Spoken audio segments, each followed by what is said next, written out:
Hello there and welcome to Just About Earth, where curiosity gets comfortable and the distant past is allowed to take its time. Tonight we're going somewhere very old, very damp, and just a little unsettling. Our gentle subject is a world that existed long before birdsong, before flowers, before the first dinosaur ever pressed a foot into mud. It was a world of dark wetlands, towering forests, thick air, and creatures that would have made any sensible person inspect the ground rather carefully before taking another step. Because for a stretch of Earth's history, insects did not keep to the modest proportions we're used to today. They grew larger, stranger, and far more noticeable. And if you have ever looked at a dragonfly and thought, you're already doing quite a lot for an animal with that many wings, then the Carboniferous Period may not be your ideal holiday destination. Before we settle into that ancient and swampy place, I would love to know where you're listening from tonight, and what the air feels like where you are. Is it cool outside your window, or warm, or somewhere in between? Is it late enough that the world has gone quiet, or are there still a few sounds drifting in from the street? A passing car, a distant voice, maybe the soft mechanical confidence of a refrigerator doing its level best. There is something fitting, I think, about talking about deep time while sitting in one small corner of the present. One room, one voice, one listener, and beyond that, hundreds of millions of years waiting patiently in the dark. And if you find this soothing, interesting, or simply a good way to let the day loosen its grip a little, I would be very grateful if you liked the video and subscribed. It helps this calm little corner of science find the people who might enjoy a slow trip into the stranger parts of Earth's history. Now then, do get comfortable. Let your thoughts ease back a step or two. We're about to walk into a prehistoric world that was not yet ruled by reptiles in any familiar sense, not yet shaped by grasslands or songbirds or broadleaf trees full of autumn colour. This was a different Earth, wetter, warmer in many places, greener but in a severe and unfamiliar way. A planet where the land itself seemed to be experimenting, trying out forests, soils, roots and body plans on a grand scale. And among the results of that long experiment were giant arthropods, the many-legged and winged rulers of a world that could feel less like a landscape and more like a warning. It is easy, from the comfort of the modern world, to treat insects as background. They buzz in the garden, tap at the window, appear inconveniently when one is trying to behave calmly at a picnic. Most are small enough to ignore, unless they are particularly determined or arrive in numbers large enough to count as a grievance. We have arranged our mental world so that large animals get the drama. Mammoths, tigers, sharks, eagles. These are the creatures we imagine when we think of power or menace or grandeur. Insects, by contrast, are usually filed away under categories like nuisance, fascination, or tiny emergency. But size is a persuasive thing. It changes not only how a creature moves through the world, but how the world responds to it. A dragonfly the size of your hand is an interesting encounter. A dragonfly with a wingspan closer to that of a modern hawk begins to feel like a statement. That is one of the reasons the Carboniferous Period has such a hold on the imagination. It takes familiar forms and quietly turns the dial. Dragonflies become giants. Millipedes become something one would prefer to observe from a balcony. Relatives of scorpions and other arthropods move through a wet and crowded world under colossal club mosses and horsetails in forests that do not look quite like forests do now. Even the ground would have felt different underfoot, springy in places, waterlogged in others, thick with plant matter that had not fully decayed. If you could stand there, and we must be grateful in certain respects that we cannot, you would not feel as though you had stepped into the childhood of the modern world. You would feel you had entered a different draft of Earth altogether. The Carboniferous lasted from roughly 359 to 299 million years ago. A very long interval of time that modern geology divides into smaller chapters of its own, though for our purposes tonight it is enough to picture a broad swathe of late Paleozoic Earth, rich in wetlands and primitive forests, with enormous amounts of plant material building up in swampy environments that would one day become the coal deposits humans later dug from the ground. In a sense, the period still surrounds us. Part of the energy that powered factories, trains, cities, and whole empires was sunlight from Carboniferous forests, locked away in ancient plant remains and buried over immense spans of time. So when people speak of coal as fossilized sunlight, that is not just a poetic flourish. It is a reminder that the world of giant insects did not vanish without leaving fingerprints all over the future. It pressed itself into stone and waited.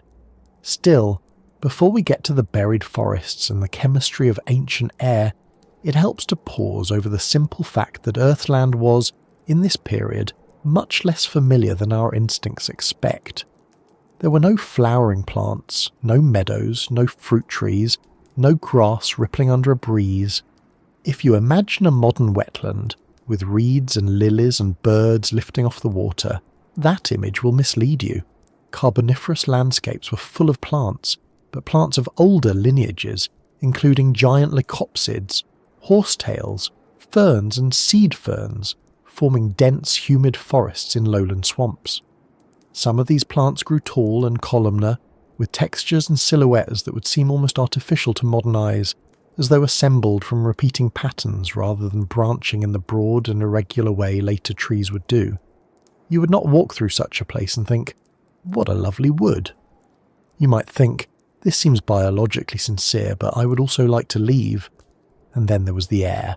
We will talk much more about that as we go on, because it matters enormously, but even at the outset it deserves a place in the picture. During parts of the Carboniferous, atmospheric oxygen levels were significantly higher than they are today. Not everywhere, not forever, and not in the simplistic sense that one deep breath would instantly make you feel like a victorious blacksmith, but enough to alter the possibilities of life on land. Insects do not breathe the way mammals do. They do not use lungs. They rely on a system of tubes called tracheae, delivering oxygen directly into the body. That works very well for small creatures. It becomes more difficult as bodies get larger. One of the reasons giant arthropods could exist in the Carboniferous appears to be that the oxygen-rich atmosphere made larger sizes more feasible. In other words, the world itself was cooperating. The air was helping the nightmare along. That phrase may sound dramatic, but it is worth remembering that nightmares are often made not of monsters alone, but of environment. A spider in a teacup is one sort of problem. A spider in a flooded cellar by candlelight is another. Context does a great deal of work, and the Carboniferous had context in abundance. These were dim, wet forests where decomposition often lagged behind growth, where water stood, where peat accumulated, where roots and trunks and spores and mud built a world of shadow and clutter. It was not an open landscape where you could see danger coming from a noble distance. It was the kind of place where something could be near without being visible. Somewhere above, giant insects could move through heavy air. Somewhere below, many-legged things could negotiate the soft ground with practical confidence. The whole setting feels less like a clean prehistoric panorama and more like a place that would leave damp marks on your clothes. It is also useful to be careful here, because the phrase "giant insects rule the earth" can suggest a sort of prehistoric empire, as though dragonflies were holding councils and millipedes were managing border disputes. The truth, as always, is both less theatrical and more interesting. These animals did not rule in the way mammals later would dominate many land ecosystems, and they were not the only important organisms around. Early amphibians were present, tetrapods were diversifying. The land was already becoming a complex place, ecologically speaking. But arthropods were abundant, successful, and in some cases enormous by modern standards. They occupied roles that made them highly visible to the imagination and highly effective in their environments. They were among the most striking animals of their time, and because we are modern humans with a predictable tendency to react strongly to anything with too many legs and an unreasonable wingspan, they loom especially large in memory. There is something revealing about that reaction. We are not especially frightened by size alone. We are frightened by familiar things made unfamiliar. A whale is large, but it belongs to a category we already understand as large.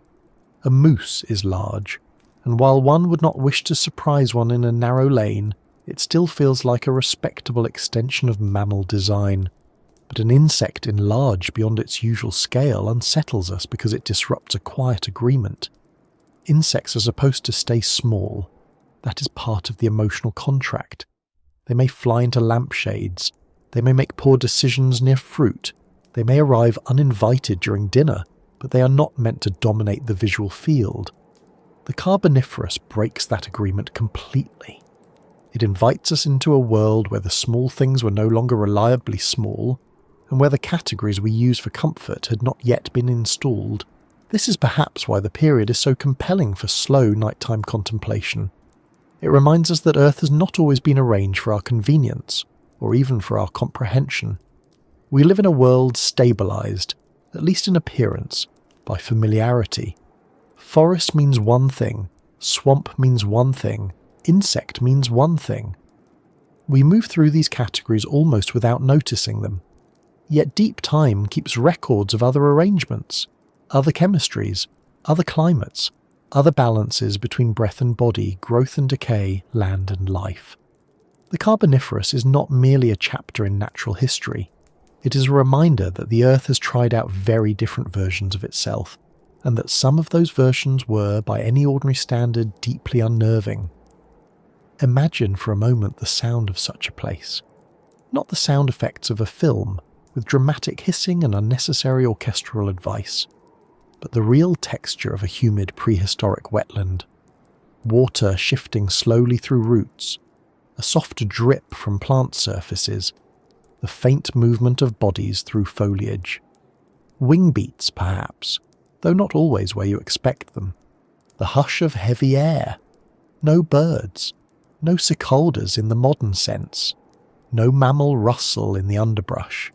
The land was inhabited, certainly, but by an assembly of life that would not produce the soundtrack our minds automatically reach for.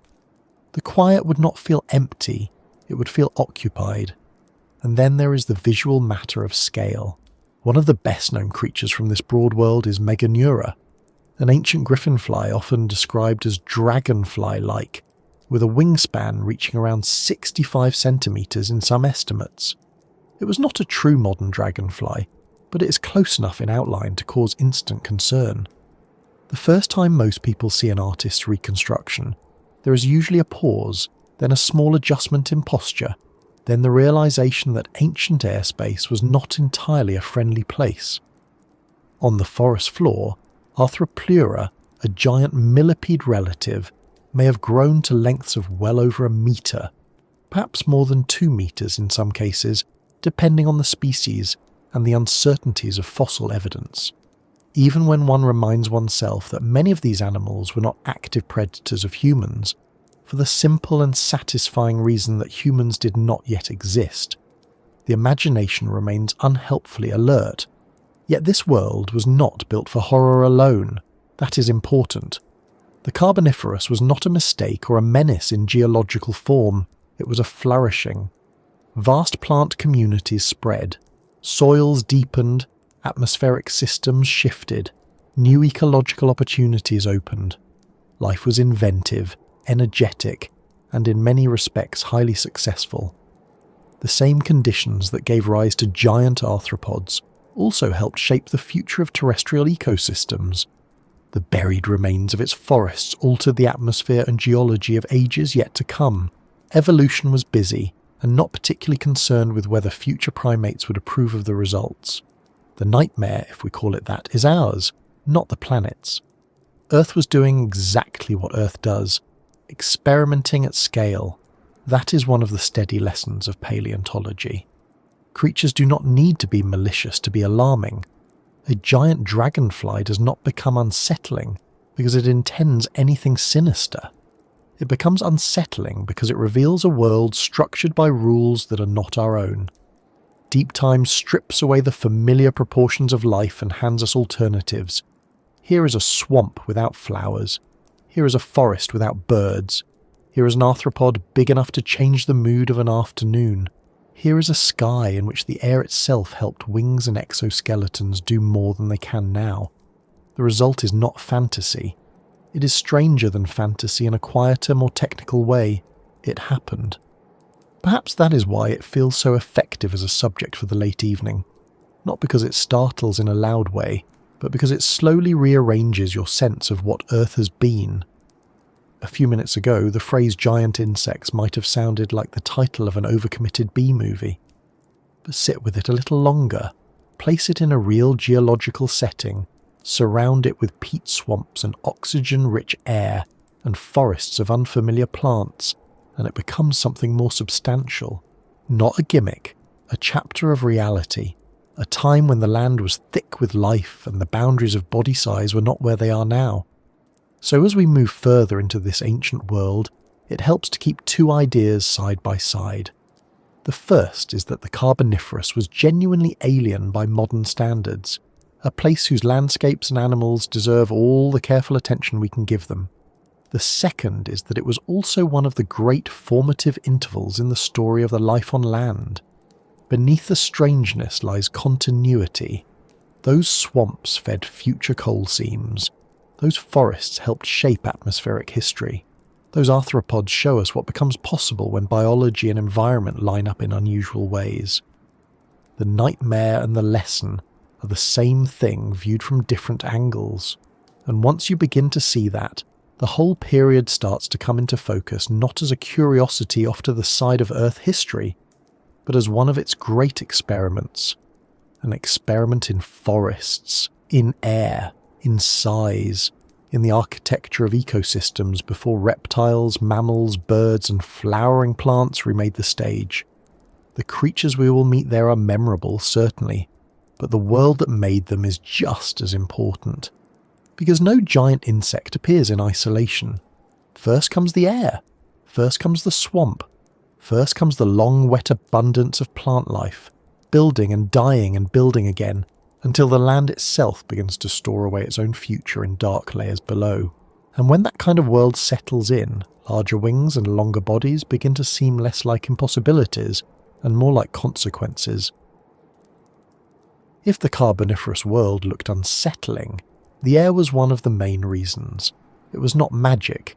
It was not some fantasy fog that turned every beetle into a bus. It was chemistry, geology, and a very old planetary imbalance that happened to favour creatures we would strongly prefer to remain modest in size.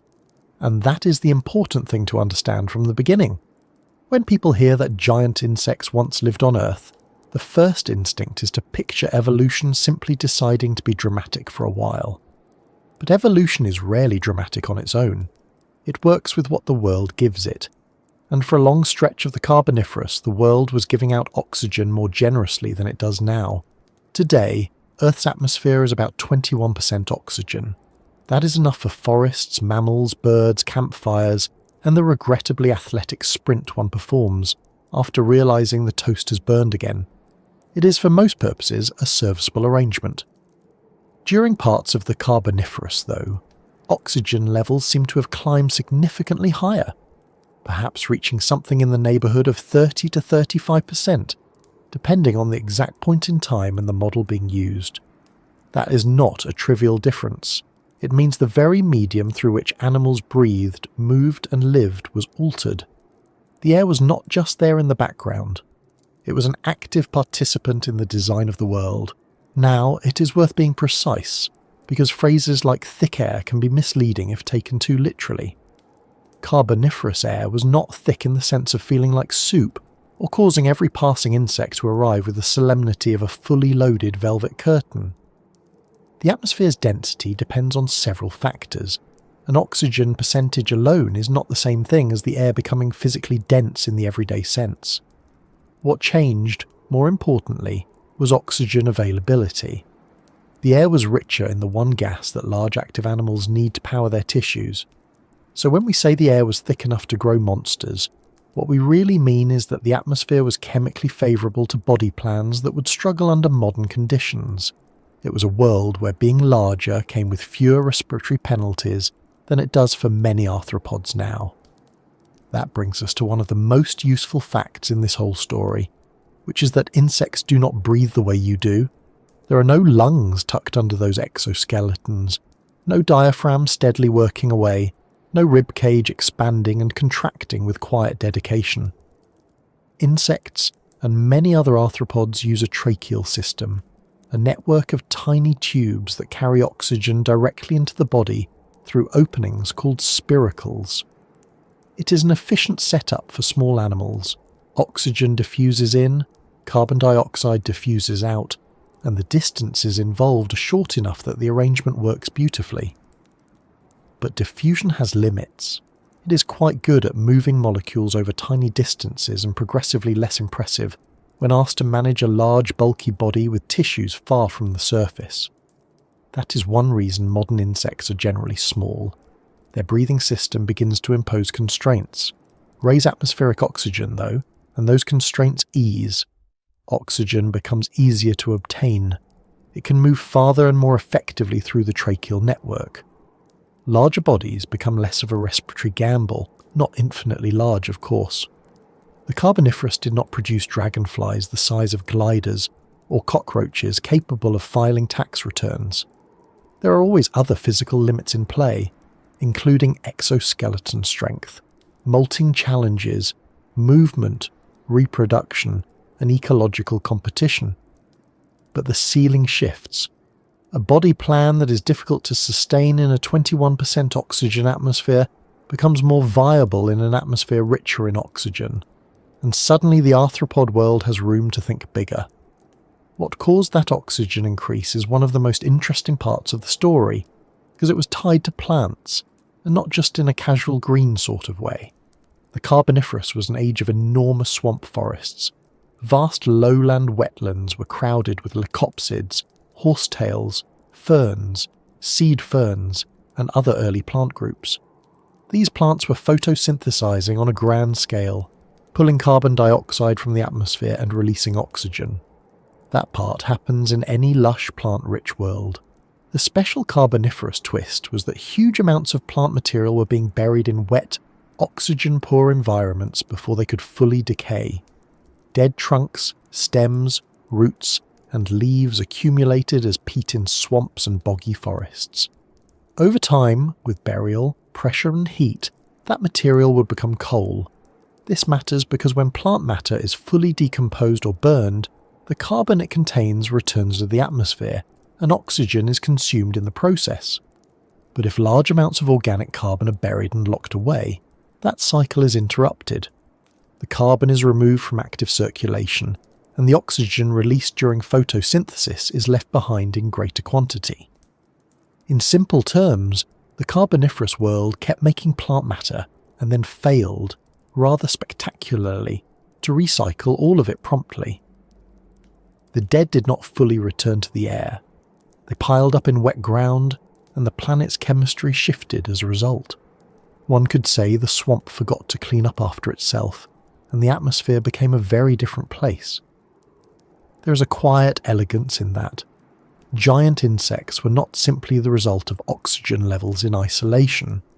They were the downstream consequence of whole ecosystems operating in a particular way. Plants expanded across the land, swamp forests spread, organic matter accumulated, burial increased, oxygen rose, arthropod body sizes pushed outward. The monsters, if we are calling them that, were not random. They were built by wetlands over geological time, which is a lovely sentence to say from the comfort of a chair and a less lovely thing to contemplate if you happen to be standing ankle-deep in Carboniferous mud while something large with too many legs explores the area with professional interest.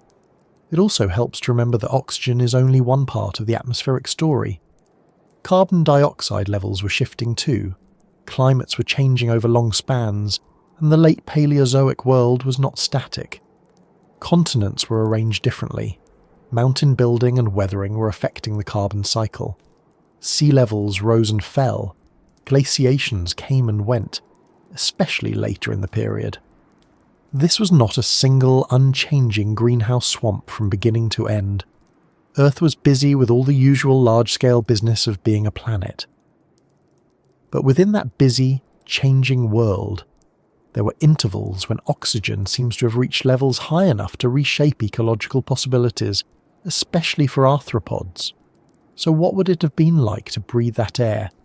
People often imagine it would feel thrilling, as though one step into the Carboniferous would turn you into a mountain climber with excellent posture and boundless energy. The reality is less cinematic. Breathing oxygen-rich air does alter physiology, but human experience in such an atmosphere would depend on pressure, activity, acclimation, and many other factors. It would not automatically feel like being upgraded. What is more interesting is what it would do to the landscape around you. Fires, for one thing, become easier to start and harder to ignore in oxygen-rich conditions. During parts of the Carboniferous and adjacent periods, wildfire activity appears to have been significant.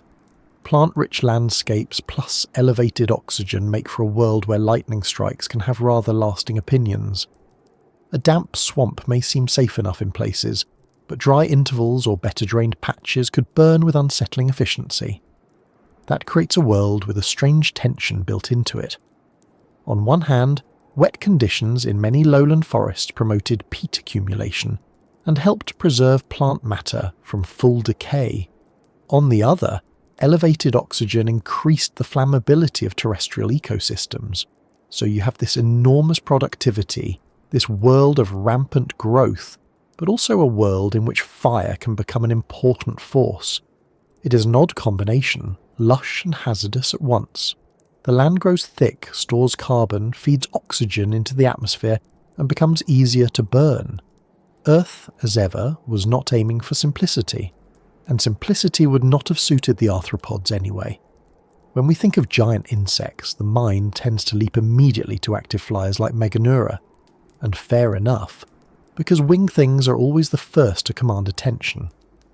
One does not generally ignore a giant predatory insect cruising overhead, but the atmospheric story helped many arthropods, not only the famous ones. Larger millipede-like animals, large predatory arthropods, and a variety of invertebrates were all part of these ecosystems.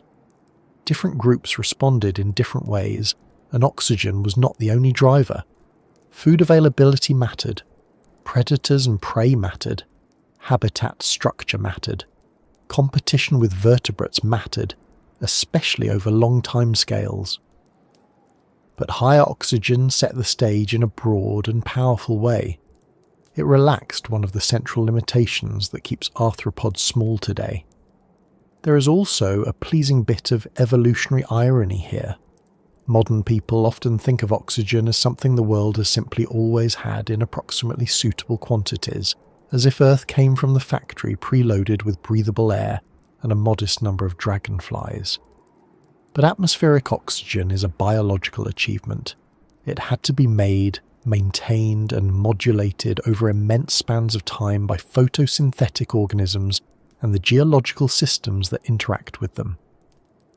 The Carboniferous was one of the great moments in that story, a time when life had already transformed the planet's atmosphere profoundly and was still pushing it into new territory. The giant insects were, in a sense, one visible side effect of a deeper planetary accomplishment. They were what happened when biology altered the sky and then had to live inside the result. The deeper you look at it, the less arbitrary it seems. Imagine a modern insect trying to scale up in a world where oxygen supply through tracheae becomes harder and harder as body volume increases. There comes a point where the geometry stops being polite. Surface area to volume relationships begin to argue with ambition. You can add tubes, enlarge openings, move air more actively through the body, but only so far. Now imagine the same basic design in a world where oxygen is more abundant. Suddenly the balance shifts. Diffusion can support a bit more. Larger tissues can stay supplied. The system becomes more forgiving, not endlessly, but enough to widen the range of possible forms. Evolution does not need an engraved invitation. Give it room and time and something will take advantage. Meganeura is the obvious poster creature, but it is far from the only reason this period grips the imagination. Picture the forest floor beneath towering Carboniferous plants. The ground is damp, layered with debris, crisscrossed by roots, soft in some places, firm in others. Under those conditions, large arthropods are not merely curiosities. They are practical inhabitants of a world with abundant plant matter, complex microhabitats, and relatively limited vertebrate competition compared with later ages. Arthropleura, often described as a giant millipede relative, likely fed on plant material and detritus. It may not have been a predator, which is comforting in the same way it is comforting to learn that a runaway steam engine is vegetarian. The emotional effect of size remains. A 2-meter arthropod does not need bad intentions to reorganize your priorities. Meanwhile, in the air and around the vegetation, giant griffin flies occupied predatory roles. These were not clumsy, oversized experiments bumping apologetically into tree trunks. They were built for flight and hunting. Their world contained plenty of prey, and the oxygen-rich atmosphere may have supported the energetic demands of large flying arthropods more effectively than today's air would. Even so, one must avoid the temptation to imagine every Carboniferous day as a non-stop festival of aerial terror. These ecosystems had rhythms, seasons, wet and dry phases, local differences, and countless ordinary interactions. The monsters, again, are partly our invention. The animals themselves were simply well-adapted residents of their time. Still, size has ecological consequences, and one of the most important is visibility. A larger arthropod can exploit certain prey, move across certain distances, and occupy roles unavailable to smaller relatives. It also becomes more visible to predators, more demanding in its energy needs, and more dependent on an environment that continues to support its scale. That is one reason these giant forms did not last forever.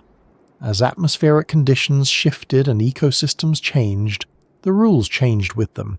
But before they faded for a long interval, the rules were generous enough to allow a very different arthropod world from the one we know. There is an almost domestic absurdity to some of this if you pause over it.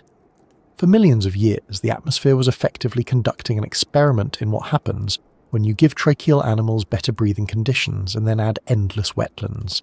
The result was not subtle. It is rather like overwatering a garden and then acting surprised when everything becomes aggressively enthusiastic. Earth made more oxygen, buried more carbon, and created ecosystems in which growth and size could reach unfamiliar proportions.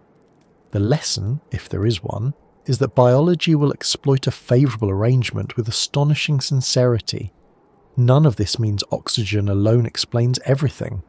That point deserves repeating because simple explanations are attractive and usually incomplete. Some modern experiments with insects raised under higher oxygen conditions do show increased growth in certain species or developmental stages, but responses vary. Other factors, including temperature, nutrient availability, developmental constraints, predation, and competition, all shape body size. Paleontology is rarely served well by single-cause stories. The Carboniferous was not an oxygen switch being flipped from normal to nightmare. It was a network of conditions interacting over immense spans of time. But oxygen was one of the major enabling features, one of the broad physical allowances that made larger arthropods plausible. In a way, the Carboniferous invites us to think of the atmosphere not as scenery, but as habitat. Animals do not merely live on land or in water. They live in air too, and the chemistry of the air can favour some designs over others. Birds, bats, pterosaurs, insects, all flying creatures are shaped not only by gravity and muscle, but by the fluid medium they move through and the oxygen it carries. Terrestrial animals are shaped by what their blood or tracheae or tissues can extract from the atmosphere. The Carboniferous atmosphere was not just above the ecosystem, it was inside it, inside every breath and spiracle, setting terms quietly and relentlessly. And if you had walked there, if some reckless machine had deposited you on a hummock between swamp pools under a stand of giant club mosses, you probably would not have looked up at once and said, "Ah, yes, elevated oxygen, fascinating." You would have noticed the closeness of the vegetation, the dampness underfoot, the unfamiliar forms of the plants, and then perhaps some movement that would cause all scientific composure to leave your body with admirable speed. Only afterwards, if afterwards were available, might you have reflected that the world around you was built on a planetary surplus.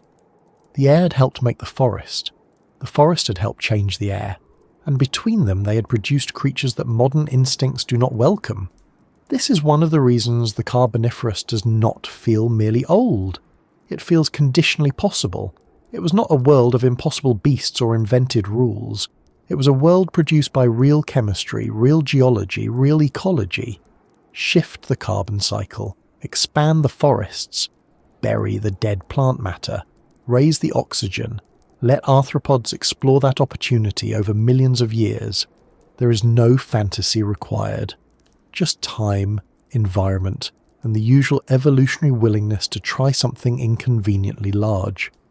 By the end of it, what lingers is not just the image of giant insects, but the realization that something as apparently invisible as atmospheric composition can shape the visible world in drastic ways.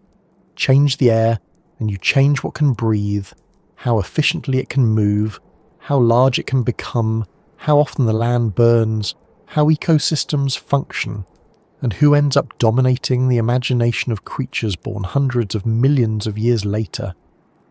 The monsters of the Carboniferous were not suspended above the world like decorations. They were consequences of the world itself, breathed into possibility by a planet temporarily inclined to excess. And once that excess is in place, once the oxygen is high, and the swamps are spreading and the forests are piling up their future into layers of peat, you begin to understand why the Carboniferous land looked the way it did. It was not only that the animals were larger. The whole setting had become unusually favourable to overgrowth. Plants rose tall, crowded and ancient-looking. Wetlands spread across lowlands. Organic matter accumulated faster than the world could tidy it away. The atmosphere and the forests were working on each other at the same time, and to understand why giant insects were even possible, you have to step fully into that dark green machinery of growth. To understand the Carboniferous properly, you have to stop imagining a forest in the modern sense, because that will only mislead you. Your mind, being helpful but not especially accurate in matters of deep time, will try to offer oak branches, pine needles, birds in the canopy, maybe a shaft of golden light landing nicely on moss. It will produce something healthy and picturesque, the sort of place where one might go for a reflective walk and return with the improved character. The Carboniferous had no interest in providing that kind of forest. Its lowland swamps were dense, humid, crowded, and deeply unfamiliar. They were full of plant life, certainly, but not the kind of plant life our instincts recognise as normal woodland. There were no flowers, no grass, no broad-leaved trees shedding in autumn, no fruit hanging in quiet generosity. This was a greener world in one sense, and a darker one in another, with vegetation so abundant and so strange in structure that the whole landscape could feel less like a park and more like an industrial operation run by spores. When people hear the phrase coal forest, it can sound almost romantic, as though the woods themselves were made of fuel, conveniently arranged for future civilizations with poor long-term planning. But the name points to something more specific and more interesting. These forests, especially in wet tropical lowlands, produced extraordinary amounts of plant material. Much of it fell, accumulated, and was buried in waterlogged environments where decay was incomplete. Over immense spans of time, those thick deposits of organic matter became peat, and with further burial, pressure and heat, much of that peat eventually transformed into coal. So when we say coal forest, we mean forests that fed the making of coal, forests that left behind great black reserves of ancient carbon beneath the ground. They were not simply forests that happened to exist during the Carboniferous.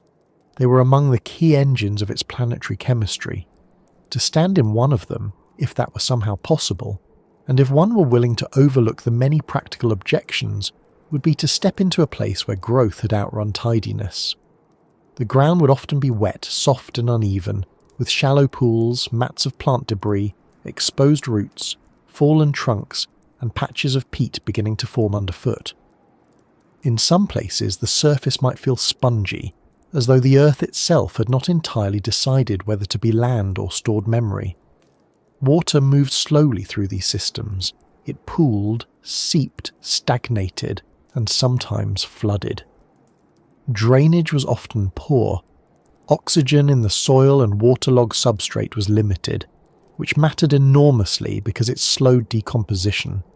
Things died and did not properly disappear. They lingered, compressed into the ground, waiting for geology to take over. Above that uncertain floor rose the vegetation, and this is where the forest becomes especially hard to picture if you rely only on modern experience.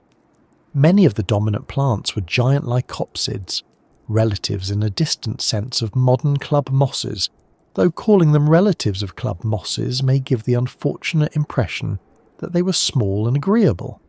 Some reached heights of 30 metres or more, with tall, straight trunks covered in patterned leaf scars, giving them a textured, almost engineered appearance.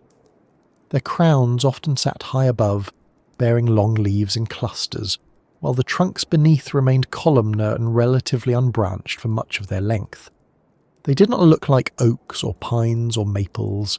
They looked like the planet had developed a taste for architecture and then handed the project to something that had never actually seen a tree before. Alongside them grew giant horsetails, including forms such as calamites, which could reach tree-like sizes and rose in jointed, ribbed stems from wet ground. There were also ferns and seed ferns, the latter a now extinct group that combined fern-like foliage with seeds rather than spores. The result was a layered landscape full of vertical stems, plume-like fronds, repetitive patterns and dense undergrowth. It may have been green, but not in the easy, bright, open way modern people often imagine green. This was a heavy green, a dark green, sometimes so deep and humid it would nearly read as black in the low light beneath the canopy. Hence the feeling of a black-green sky overhead, not because the heavens themselves had changed colour in some melodramatic way, but because the ceiling of vegetation and the atmosphere below it combined to filter and flatten light into something dimmer, thicker, and more enclosed. The sky, when visible, would not always have looked particularly welcoming either. In many of these tropical wetland regions, the climate was warm and humid, with regular rains and a great deal of moisture cycling through the air. Clouds would have gathered, broken, and returned. Mists may have formed over swampy ground. Light entering the forest would have been broken apart by trunks, fronds, and damp haze.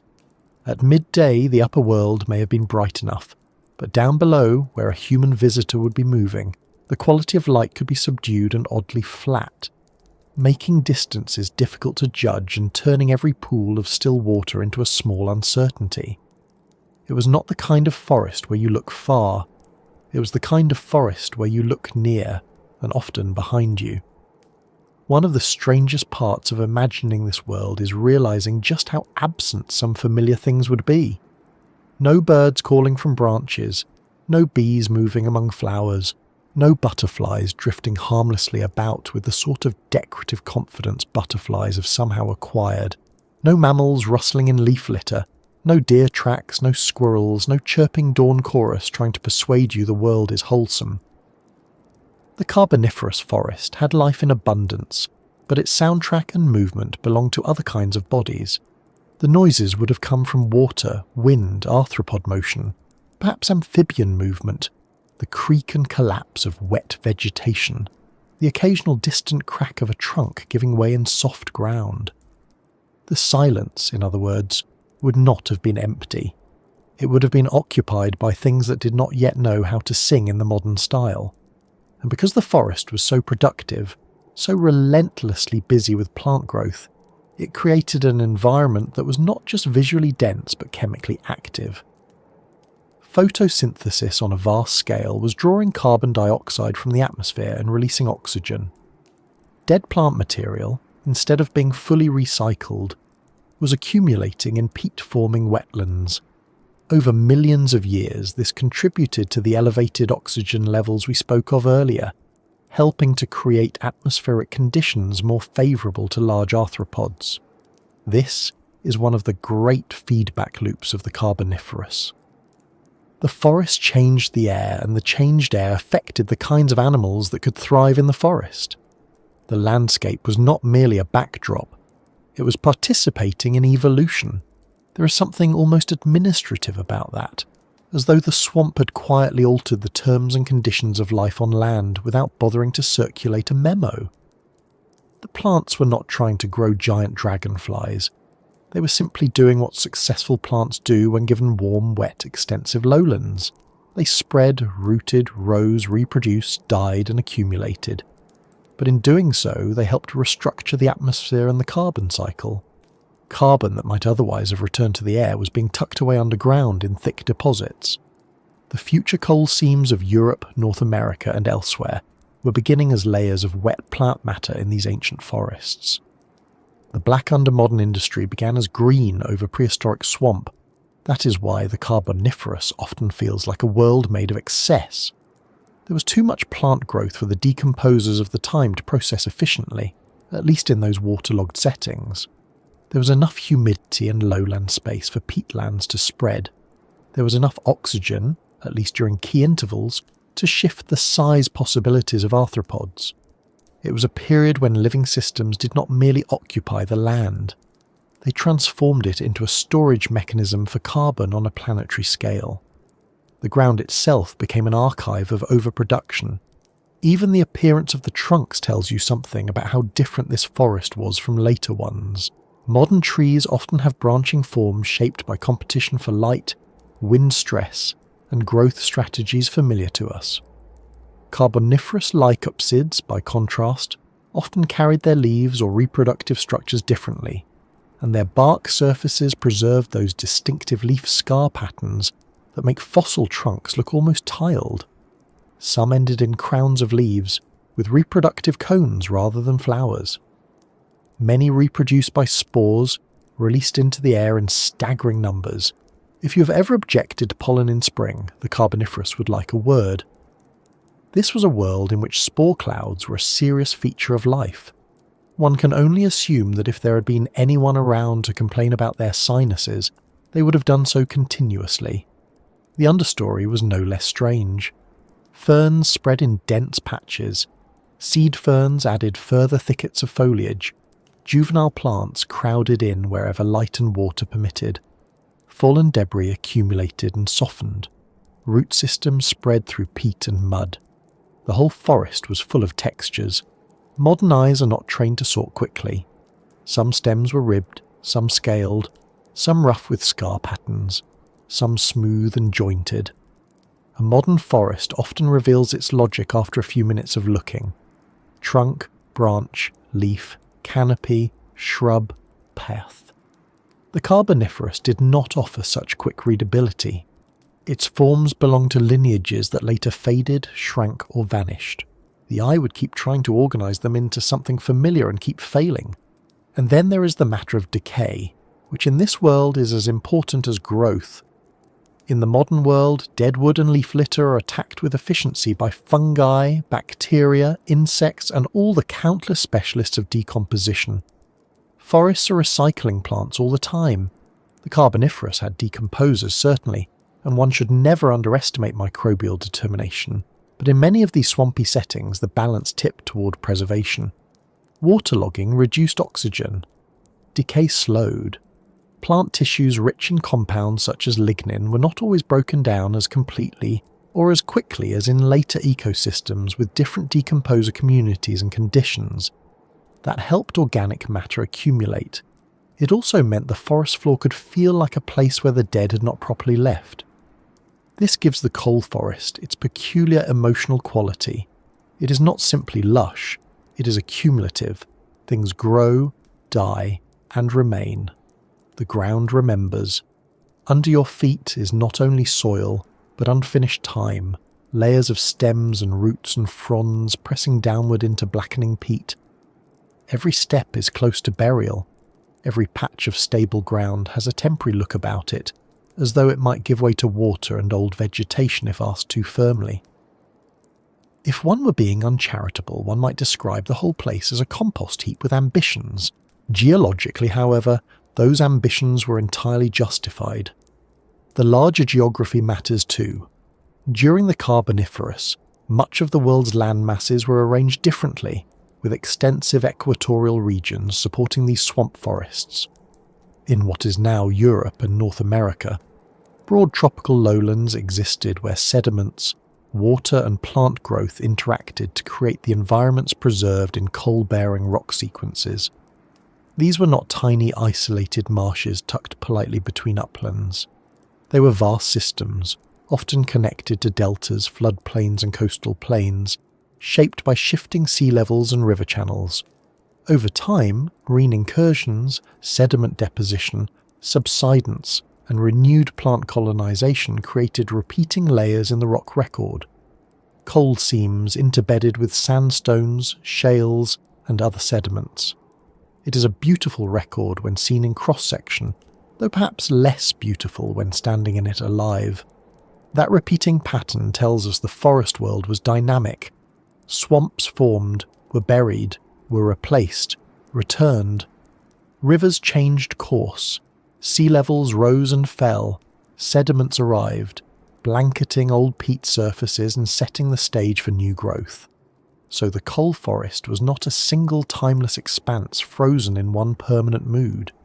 It was a shifting mosaic of wetland habitats, regenerating and migrating across lowlands over enormous spans of time. Some areas would have been thick with standing vegetation, others newly flooded, others choked with fallen matter, others beginning again after burial.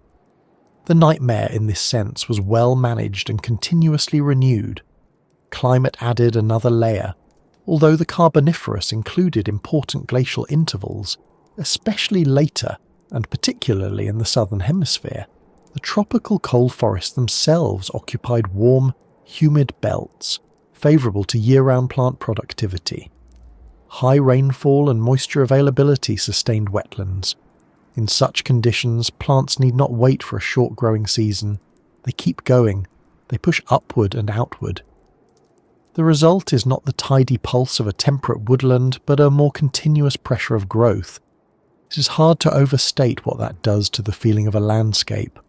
A temperate forest has pauses. Winter strips it back, exposes its structure, lets the eye see through it. The Carboniferous swamp forest, in its great lowland form, would have offered much less relief. And because these environments were so productive, they also supported food webs that could sustain large invertebrates and a growing diversity of vertebrate life. Organic debris fed detritivores.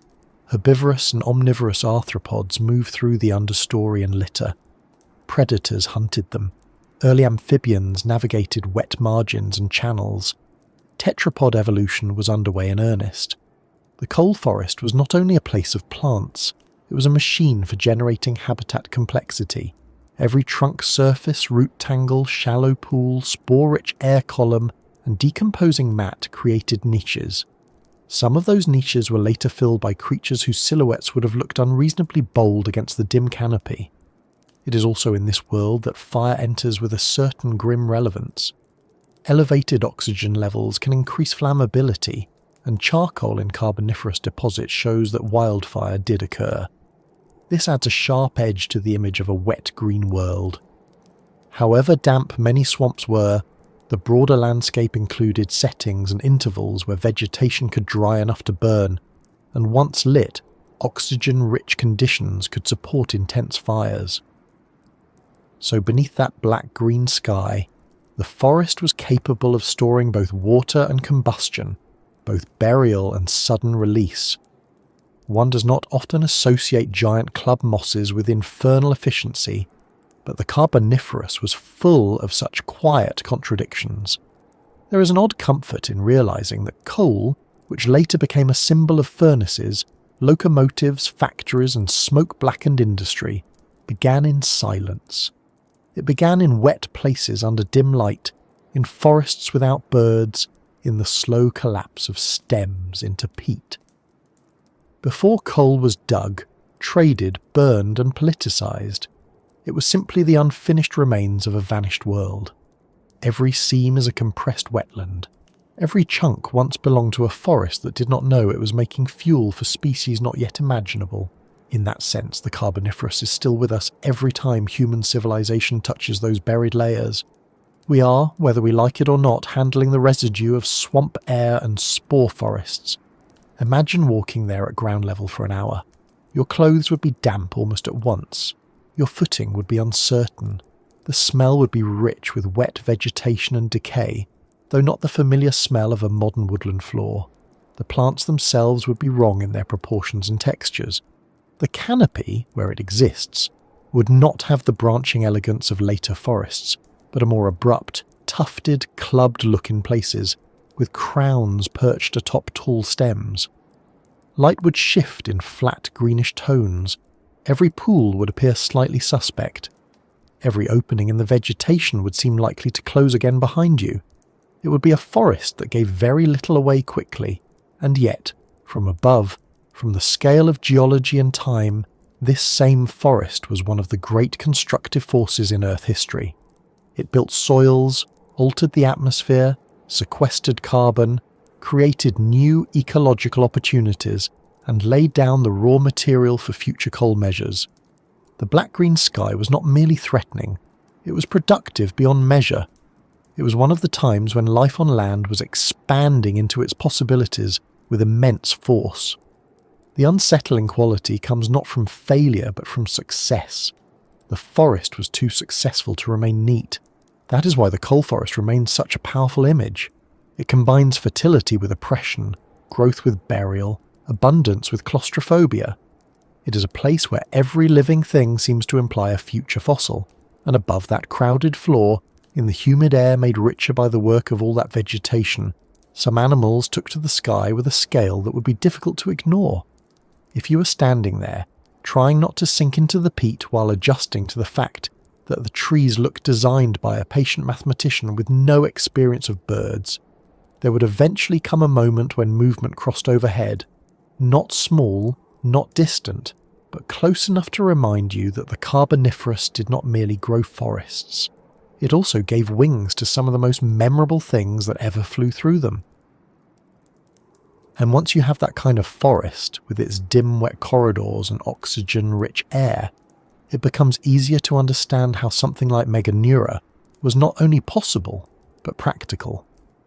Because the moment most people hear about the Carboniferous, this is usually the animal that arrives first in the imagination. Not a fern, not a coal seam, not a giant club moss with an excellent talent for making the landscape look difficult. It is the oversized flying insect. It is the creature that takes a familiar shape and scales it up just enough to cross the line from interesting to highly undesirable. A dragonfly in the garden is a brief event. A dragonfly the size of a hawk feels like a policy failure. Meganeura is often introduced as a giant dragonfly, and that is close enough for the first picture in the mind, but not quite correct in the strict sense. It belonged to an extinct group called the Meganizoptera, or griffin flies, which were closely related to true dragonflies and damselflies but not identical to them. That may sound like a fussy correction, the kind of thing only a paleontologist or a particularly determined museum label would insist upon, but it does matter. Meganeura was not simply a modern dragonfly made enormous. It was part of an older branch of winged predatory insects, operating in ecosystems very different from those of today. Still, if your concern is whether it looked enough like a dragonfly to ruin an otherwise pleasant afternoon, the answer is yes, very much so. The best-known species, Meganeura monii, is estimated to have had a wingspan of around 65 centimetres, perhaps a little more depending on reconstruction. That is roughly the width of a large dinner plate, or the sort of measurement that makes people instinctively move from fascination to personal boundaries. The hawk comparison is not perfect, because modern hawks vary considerably in size, and because birds and insects solve flight in very different ways, but it gets the point across. This was not a delicate little aerial detail one might fail to notice. This was a major presence in the air, a predatory arthropod whose outline could have crossed your field of vision with enough confidence to reorganize your priorities at once. Fossils of Meganeura come from late Carboniferous deposits, particularly in what is now France. As with many fossil insects, the preserved remains often include wing impressions, and from those, paleontologists reconstruct the body, venation, and likely overall proportions. Wing venation in ancient insects is not just a decorative feature for specialists to admire with unnecessary excitement. It is extremely useful for classification and evolutionary understanding. In Meganeura, the wing structure reveals an insect built for powerful flight, with large, stiff wings and a body plan suited to being an active predator, rather than some oversized flapping accident. This is important, because one of the quiet misconceptions people sometimes have is that giant carboniferous insects must have been cumbersome. Meganeura was not a clumsy novelty wobbling through the swamp like a badly designed weather vane. It was a serious flyer. To appreciate what that means, it helps to think about modern dragonflies for a moment. Dragonflies are among the most capable aerial hunters alive today. They can accelerate quickly, hover, dart, change direction with alarming precision, and intercept prey mid-air. Their flight control is extraordinary. They are not just insects that happen to fly. They are dedicated aerial predators, and they have been refining that role for a very long time. Meganeura, though not a true dragonfly, occupied a similar general ecological space in a world that lacked birds and bats. There were no swallows snapping insects from the air, no falcons making a profession of high-speed pursuit. The Carboniferous sky was open to different claimants, and griffin flies were among the most impressive of them. That absence of birds is worth lingering over, because it changes the mood of the whole story. We are used to seeing the air as vertebrate territory. Birds dominate our sense of daytime flight. Bats take the night shift. Insects are there too, of course, but in most modern ecosystems they do not feel like the rulers of the sky. They are numerous, agile, and ecologically crucial, but they are not usually the largest or most commanding things flying overhead. The Carboniferous did not yet have that arrangement. To look up into those swamp skies would not have meant scanning for gulls, hawks, or herons. It would have meant entering an aerial world where arthropods still had room to operate at sizes modern ecosystems no longer permit them, and that immediately raises the question of how Meganeura flew at all. A winged arthropod that large sounds at first glance like something that ought to be denied by engineering. Yet the physics, while demanding, are not impossible. Insects fly differently from birds. They rely on wing beats powered by thoracic muscles, with their wings moving in patterns that can generate lift through a combination of flapping, vortex formation, and rapid aerodynamic adjustments. Modern dragonflies are masters of this. Meganeura's large wings and body mass would have meant a different style of flight from smaller modern species, perhaps less quick in some respects, but not necessarily less effective. The Carboniferous atmosphere, with its elevated oxygen, likely helped support the metabolic demands of such a body, and the ecological setting provided reason enough for evolution to maintain it. There has been debate over exactly how agile Meganeura would have been. Some reconstructions suggest a powerful but perhaps somewhat less manoeuvrable flight, compared with smaller dragonflies, while others emphasize that it was likely still an accomplished hunter in the air. The important point is not whether it could perform every neat little stunt of a modern dana over a pond, but that it occupied a predatory role and did so successfully enough to become one of the signature animals of its time. It was not built as a curiosity. It was built to live, feed, reproduce, and continue its lineage in the conditions available. The fact that those conditions now seem slightly offensive to modern sensibilities is, from an evolutionary standpoint, beside the point. What did Meganeura hunt? Almost certainly other arthropods, including smaller flying insects. The Carboniferous forests were full of insect life and other invertebrates, providing a menu broad enough to support aerial predators. Some people enjoy imagining Meganeura snatching up tiny amphibians, and while it makes for lively illustration work, the direct evidence is limited. It is safest to picture a predator feeding primarily on other arthropods, possibly taking a range of prey sizes depending on opportunity. Even that is enough. A dragonfly-sized predator can be charming. A hawk-sized insectivore is more than sufficient to alter the emotional climate of a forest clearing. Its head would have carried large compound eyes, as in other odontopteran insects, giving it strong visual capabilities for detecting movement. Predatory flight depends heavily on vision. In modern dragonflies, the eyes are remarkable organs, able to track prey and process motion with enormous efficiency.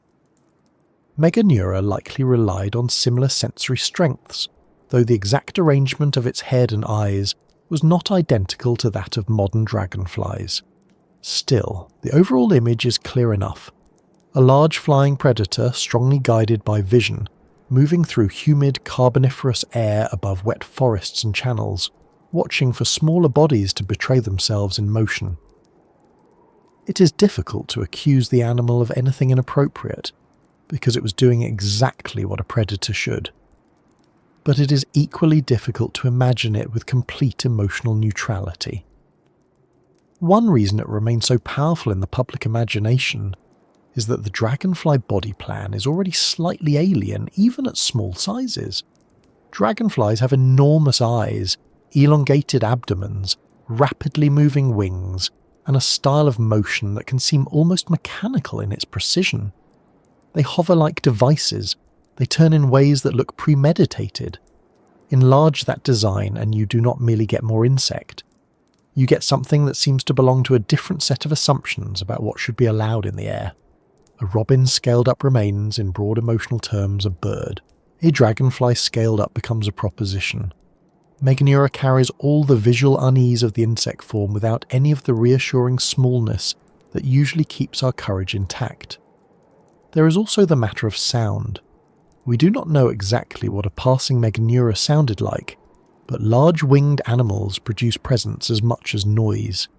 Even if the wingbeat was not a loud, dramatic thrum fit for cinema, a creature of that size moving through humid forest air would not have been entirely silent. You might hear the shift before the sight, a brief change in the texture of the air overhead, a closer movement than expected, perhaps a flicker of shadow through the filtered green light. Modern dragonflies often arrive suddenly and depart with equal confidence. Scale that sensation upward, and you have something less like a nuisance and more like an event. That event took place in a world that seems almost custom-built to make it memorable. Carboniferous coal forests were full of vertical obstacles, trunks, stems, open channels, humid clearings, dense undergrowth, and layers of vegetation. For an aerial predator, this offered both challenge and opportunity. Prey would have been abundant. Open water and forest edges likely created useful hunting zones. Large arthropods on the wing could patrol, intercept and move between habitats in ways ground-bound animals could not. Flight was not merely transportation, it was access. It was escape, surveillance, hunting and territory all at once. In a landscape where the ground was often wet, cluttered and unreliable, the sky became even more valuable.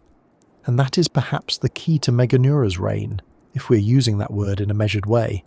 It ruled not because it was the only important animal around, but because it occupied the upper layer of a world that had relatively little vertebrate competition in the air. The Carboniferous land was already ecologically rich, with amphibians and early tetrapods diversifying in the wetlands and along waterways. But none of them were patrolling the sky in the way later birds would. The aerial niche was wide open for large predatory insects, and griffinflies took it with enthusiasm. They were, in a sense, the top visible authority in daylight airspace. Of course, rains do not happen without constraints. A giant flying arthropod is an impressive thing, but also a demanding one. It needs enough prey, enough oxygen, enough favourable climate and body proportions that remain workable. Its juvenile stages, depending on life cycle, must also survive. Here we run into one of the quieter uncertainties. Modern dragonflies have aquatic nymphs, often formidable predators in fresh water. The exact life history of Meganeura and related griffinflies is still not known in complete detail, though many researchers suspect aquatic or at least moisture-associated juvenile stages may have been involved, given relationships and environmental context. If so, the vast wetland systems of the Carboniferous would have been ideal nurseries. Pools, channels, swamp margins and slow-moving waters would have offered room for juveniles to grow before taking to the air. That possibility makes the whole thing even more coherent and, depending on your disposition, slightly less restful. Imagine those forests at the scale of a life cycle. Eggs laid near water or in wet environments.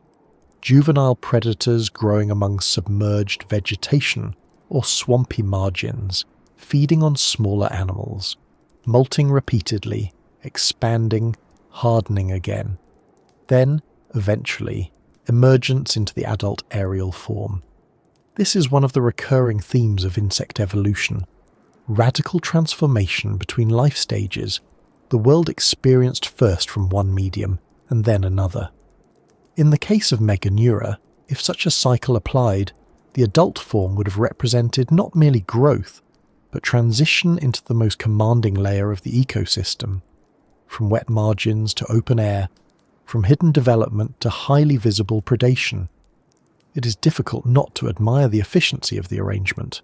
There is sometimes a temptation to treat Meganeura as a freakish maximum, a one-off experiment that pushed too far and vanished. But it belonged to a broader group of large griffin flies, some surviving into the Permian, and giant arthropods in general were not isolated anomalies in this world. They were part of a temporary but genuine enlargement of the arthropod body plan, under particular environmental conditions. Meganeura is memorable, because flight makes size especially dramatic. A giant millipede is alarming on the ground. A giant flying predator occupies imagination more completely. It claims volume. It claims the space above your head. It turns every clearing into a question. What is especially striking, though, is that for all its size, Meganeura was still built on a very old insect principle: success through design efficiency rather than brute mass. Birds achieve aerial power through muscle, skeleton, feathers, and endothermy. Meganeura's lineage did it through exoskeleton, wing mechanics, tracheal respiration, and the metabolic possibilities of its time. It was not a primitive approximation of a bird. It was a highly competent answer to a different version of the same problem. How do you dominate the air? One answer, in the Carboniferous, was to be an arthropod with big wings, excellent eyes, and enough oxygen in the atmosphere to make that arrangement viable. It is also useful to resist making Meganeura more monstrous than necessary. There is no evidence it was some ceaselessly aggressive terror attacking everything in range with the enthusiasm of a tax auditor with wings. Predators do not waste energy that way. It would have hunted when hunting was worthwhile, rested when resting was wise, and spent much of its existence engaged in the ordinary requirements of being alive. The nightmare quality comes largely from us, from our tendency to react to the insect body plan with a sort of ancestral disrespect. We do not mind large swans or large deer nearly as much. Give something segmented appendages and a predatory face, however, and suddenly everyone becomes an amateur philosopher of personal space. Still, our discomfort can be useful if it pushes us into clearer understanding. Meganeura reminds us that the world has hosted successful forms of life that do not fit our usual ranking of grandeur. We often assume that if something ruled the air, it must have feathers, or at least bones. The Carboniferous disagrees. For a long time, arthropods were perfectly capable of taking the role for themselves. Their reign ended not because the idea was absurd, but because the world changed. Oxygen levels shifted downward over time. Vertebrates diversified further. New competitors emerged. Ecosystems reorganized. The window that had allowed griffin flies to reach such sizes narrowed and eventually closed. That closing would have happened gradually, over evolutionary spans too long for drama in the ordinary sense, but decisive all the same. The Carboniferous gave way to the Permian. Climates and habitats changed, and the conditions that supported giant griffin flies no longer held in the same way. Their lineage vanished. The sky moved on to other rulers.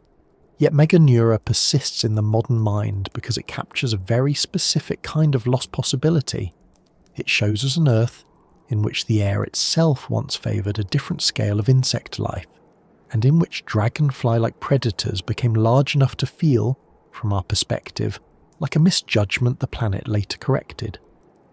There is a small irony in how much affection people often have for modern dragonflies. We admire their colours, their iridescence, their skill, the way they patrol summer ponds like tiny jewelled helicopters. They are among the few insects that many people actively welcome, but enlarge that same creature, keep the eyes, keep the jaws, keep the abrupt flight and impossible turns, and affection begins to negotiate. The Carboniferous knew this before we did. It took one of the most elegant aerial predator designs in the insect world, and let it scale upward until admiration had to share the room with caution. And that caution is exactly what makes Meganeura such a good guide to its time. It does not stand alone as a bizarre trophy. It points outward to the whole system that produced it. The swamp forests, the oxygen-rich atmosphere, the abundance of prey, the lack of birds, the open aerial niche, the wet lowlands that may have sheltered its youth, and the broader enlargement of arthropod possibilities across the period. In that sense, to talk about Meganeura is really to talk about the Carboniferous itself, condensed into one unforgettable silhouette crossing beneath a dim green canopy. If you picture it now, properly, not as a monster in the theatrical sense, but as a real animal in a real forest, the image becomes more effective rather than less. A humid clearing, tall lycopsid trunks rising around the margins, water standing black in the roots, the air rich, warm and still enough that every movement matters. Then a large winged shape passes from one shadowed gap to another, not hurried, not frantic, simply in possession of its place in the world.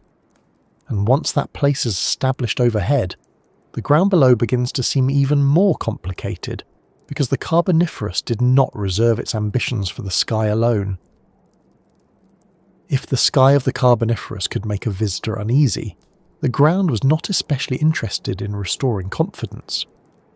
It is one thing to know that giant dragonfly relatives move through the air above those swamp forests. You can at least tell yourself, for a few comforting seconds, that the sky is a separate matter and that your own concerns remain sensibly attached to the forest floor. But the Carboniferous had no intention of leaving the lower levels reassuring.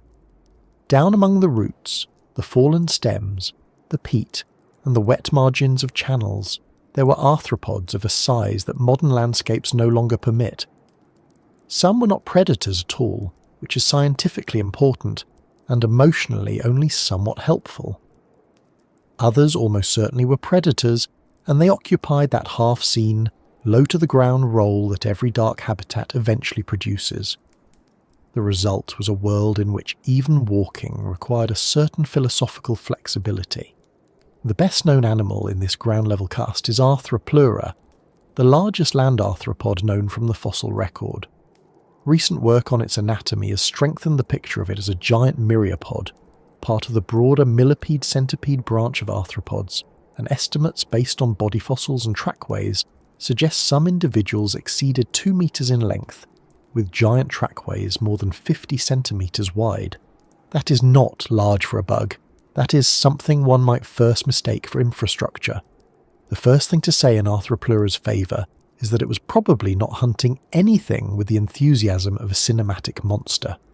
For many years, paleontologists had frustratingly incomplete material, mostly scattered exoskeletal remains, molts and trackways. The head was especially elusive, which left room for speculation. More recent fossil evidence, including juvenile material preserving head anatomy, supports the view that Arthroplura was not a giant venomous predator, but more likely a detritivore or herbivore-like browser, feeding on dead and decaying plant matter and perhaps soft vegetation when available. In practical terms, that makes it less like a giant centipede from a bad dream, and more like a gigantic cleanup crew with unsettling proportions. That does improve matters, but only up to a point. A 2-meter arthropod need not be predatory to become the main emotional event of a wetland path. Modern millipedes are often described as harmless, which is true and kind, but it depends heavily on scale. Harmlessness at the length of a finger feels civilized. Harmlessness at the length of a canoe paddle begins to ask more of the observer. Arthropleura's broad, segmented body and many legs would have moved with the coordinated wave-like rhythm familiar from living millipedes, only extended, amplified, and rendered impossible to ignore. The forest floor would not merely have contained motion, it would have contained organised motion in unusually long paragraphs. Its trackways are among the most convincing pieces of the whole picture. Fossil trails attributed to Arthropleura preserve parallel rows of footprints crossing ancient surfaces, sometimes wide enough to suggest an animal of extraordinary breadth. These trackways are useful because they show not just what the animal was, but how it moved through its environment. Arthropleura was not some hypothetical giant assembled from academic optimism. It walked, it crossed mud, sediment, and shallow margins, leaving behind regular evidence that something very large and very jointed was negotiating the landscape with complete legitimacy. It is hard to overstate how effective a trackway can be in this context. A bone or shell can feel remote. A trail feels recent, as though one has just missed the owner. There is also a useful correction hidden inside the Arthropleura story. For a long time, it was commonly pictured as a resident of the deepest coal swamps, threading its way through dense forest under giant leucopsids. That image still has some value, especially for evoking the general atmosphere of the late Paleozoic world, but the evidence now suggests a more complicated habitat picture. Arthropleura fossils and trackways do not only occur in classic coal swamp settings, and several studies point toward more open, sparsely wooded environments near water, floodplains, coastlines, and similar habitats as important parts of its life. In other words, it may not have been a permanent understory, resident of the darkest wet forests, so much as a large, wide-ranging ground animal of lowland tropical landscapes. This makes it scientifically more interesting, and, in a broad ecological sense, more plausible. It also means there were rather a lot of places in which one might have met it. That habitat question matters, because Carboniferous landscapes were not one uniform wall of swamp from horizon to horizon. They were a patchwork of wetter and drier zones, channels, floodplains, forest margins, peat-forming wetlands, and coastal lowlands. Arthropleura fits naturally into that mosaic. A giant detritivore or browser would have had no need to stay in the darkest, most waterlogged spots if leaf litter, plant debris, and low vegetation were abundant along more open margins. In fact, the broad flattened body often reconstructed for the animal makes a great deal of sense in such environments. It could move steadily over soft ground, around obstacles and across low vegetation, collecting its meals from the world the way a very old and very oversized vacuum cleaner might, if one were designed by geology and given too many legs. The other striking thing about Arthropleura is that it forces a change in how we picture the Carboniferous forest floor. Modern large herbivores on land tend to be vertebrates. If something is eating its way steadily through leaf litter or low vegetation, and measuring more than 2 meters, we instinctively imagine a reptile, a mammal, perhaps some deeply committed ungulate. The Carboniferous offers a different answer. It says the big browser on the ground may be an arthropod. It says the old rules of size and familiarity have not yet settled into the shapes we know. That is one of the reasons this world feels so off-centre.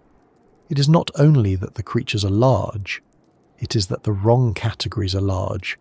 And once that thought lands, the ground itself becomes harder to trust. A fallen trunk is not just a fallen trunk, it is a bridge, a shelter, an obstacle, and a place where something segmented might have passed recently. The peat and leaf litter are not just a soft carpet, they are food, habitat, and record. A modern woodland floor often feels domestic compared with the open sky. Even when it is wild, it belongs to scales we understand. The Carboniferous floor did not. It was built by giant plants, shaped by slow decay, and crossed by bodies whose dimensions make modern invertebrates look politely temporary. Still, it would be unfair to turn Arthropleura into a simple fright object, because in ecological terms it was doing deeply ordinary work. Detritivore is matter. They break down plant material, move nutrients, disturb sediment, and connect growth to decay. In a world full of plant production, something had to work on all that dead organic matter, even if the broader conditions of waterlogging and burial still allowed huge quantities to accumulate into peat. Arthropleura, then, was part of the Carboniferous machine, helping process the enormous flood of vegetal matter, even while the system as a whole remained more productive than tidy. It was not the exception to the forest, it was one of its answers, and like many natural answers, it was more memorable than comforting. If Arthropleura represents the big, obvious movement of the ground, the scorpions represent the opposite. They belong to the half-hidden layer, the one that lives in the pause between noticing and knowing. Scorpions were already an old lineage by the Carboniferous, with roots stretching back into earlier Paleozoic times, and by the Pennsylvanian there is evidence for terrestrial scorpions in the fossil record. More broadly, Carboniferous terrestrial ecosystems included scorpions, spiders, and millipedes as important members of the fauna, living alongside the flourishing insects and early tetrapods of the time. The phrase first terrestrial scorpions carries more weight than it first appears to. Scorpions today are creatures of dry places in the popular imagination, all desert stones and careful lighting. But their early history is tied up with the broader story of arthropods making land their own. A fully terrestrial scorpion is a declaration that air-breathing arachnids have become comfortable on land, not merely visiting the margins. In Carboniferous ecosystems, that matters, because the land itself was becoming richer, more layered, and more worth occupying. Wetlands, forest floors, floodplains, and vegetated margins all created opportunities for predators that could stalk, ambush, and persist in the shadows. Scorpions fit those opportunities with the usual scorpion efficiency. One of the most famous early examples is Pulmonoscorpius from the Mississippian of Scotland. Fossils from East Kirkton indicate a large scorpion with book lungs, showing it was fully terrestrial, and estimates for the biggest individual suggest an animal that may have exceeded 70 centimetres in length.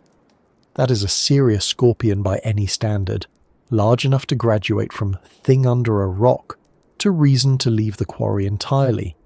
It likely preyed on smaller arthropods and perhaps small tetrapods, making it one of the more direct reminders that the Carboniferous ground layer was not just full of oversized detritivores, but of arachnid hunters as well. East Kirkton itself is a useful window into this world because it preserves a terrestrial and freshwater ecosystem from the early Carboniferous, complete with arthropods and early tetrapods. What that means in narrative terms is simple enough. There were places in the Carboniferous where large scorpions and small vertebrates shared the same general environment. This does not mean every step through a swamp was a battle for survival, or that scorpions were the unquestioned rulers of the undergrowth. Predators, even large ones, are often less common than the imaginations of later mammals would prefer. But it does mean the Carboniferous shadows had residents with claws, stings, and a very old grasp of patience. Scorpions are especially good at changing the emotional temperature of a habitat because they do not need motion to create presence. A dragonfly earns your concern by passing close at speed. A giant millipede earns it by existing on the path ahead. A scorpion can earn it by being still. It belongs to the category of animal that improves neither your composure nor your trust in dark corners. In Carboniferous settings where the ground was cluttered with debris, roots, and low growth, that kind of predator would have had every advantage of posture and concealment. One does not need a forest full of giant scorpions for the mood to change. One credible scorpion in the wrong patch of dim light is perfectly adequate. There is also an important ecological difference between Arthropleura and the scorpions, and it helps make the Carboniferous floor feel more complete. Arthropleura represents scale through abundance of plant matter and respiratory possibility. It is a product of productivity, a giant created in part by a world full of food and favourable conditions. Scorpions represent scale through predation and opportunity. They are the answer to the question every ecosystem eventually asks. Now that all this smaller life is here, Who is eating it? Once terrestrial arthropods diversified and early vertebrates began moving through the same habitats, the predators followed. Some had many legs and ate the dead. Others had 8 legs, claws, and a sting. The ground, in other words, was running a full program. It is tempting to imagine clear boundaries between these roles, but Carboniferous ecosystems were probably much messier than any neat textbook diagram suggests. Arthropleura may have browsed in one zone and crossed another. Scorpions may have hunted along margins where insects were common, near water where young tetrapods moved, or among plant debris where concealment was easy. Fallen trunks created corridors and barriers. Flooded depressions shifted patterns of use. Seasonal or climatic changes rearranged the distribution of dampness and cover. The forest floor was not a static set. It was a working landscape full of overlapping lives, many of which would only briefly intersect, leaving behind a trackway, a moult, a burrow, a fragment of cuticle, and then nothing until the rock record chose to be helpful. That fragmentary quality is worth keeping in mind. We know these animals through incomplete remains, trace fossils, exceptional sites, and a great deal of careful reconstruction. Arthropleura is famous partly because its size leaves evidence that is difficult to dismiss. Scorpions are more elusive in the fossil record, often preserved in pieces or at rare sites. Yet from those fragments, a convincing world emerges. Trackways wider than a serving tray. Fossil cuticle from large terrestrial scorpions, coal swamp and floodplain settings full of arthropods, early amphibians and strange plants. It is a reminder that paleontology often works not by giving us the whole play, but by handing us footprints, props, and part of the cast list and asking us to think clearly. When you do think clearly about it, the Carboniferous floor stops looking like a generic prehistoric bottom layer and starts feeling like a place with its own logic. Overhead, giant dragonfly relatives may have patrolled the open spaces. Underfoot, the world was dominated by litter, roots, mud, water, and the huge output of early forests. In that setting, a giant myriapod makes sense. A terrestrial scorpion makes sense. Spiders, millipedes, insects, and early tetrapods all make sense. The strange part is not that these organisms existed. The strange part is that we're only used to one later arrangement of land life and tend to treat it as normal. Imagine moving through that world at dusk, or whatever passes for low light beneath dense carboniferous vegetation and clouded wet air. The heat lingers near the ground. Water sits black in hollows. Plant stems rise at odd intervals, with fewer familiar branch patterns than the eye expects. Somewhere ahead, something long and segmented has crossed a soft patch, leaving paired lines that gradually vanish into clutter. Somewhere off to one side there is a quiet place under a fallen stem that seems, on reflection, precisely the sort of place where a scorpion would consider the rent reasonable. At such moments, the Carboniferous does not feel like an age of clumsy experiments. It feels like a mature system in which arthropods had become very sure of themselves. That confidence, more than size alone, is what gives the whole scene its edge. A giant arthropod that looks accidental is merely odd. A giant arthropod that looks established is something else entirely. Arthropleura was established. So were the scorpions. They belonged there. The peat, the litter, the low vegetation, the margins of pools and channels, all of it was theirs as much as anything can belong to an ecosystem. And if the thought of that makes the modern forest floor seem suddenly cooperative and kind, that is perhaps one of the Carboniferous period's more useful services. Because once you have imagined those animals properly, not as isolated curiosities but as normal residents of their world, another realization begins to follow.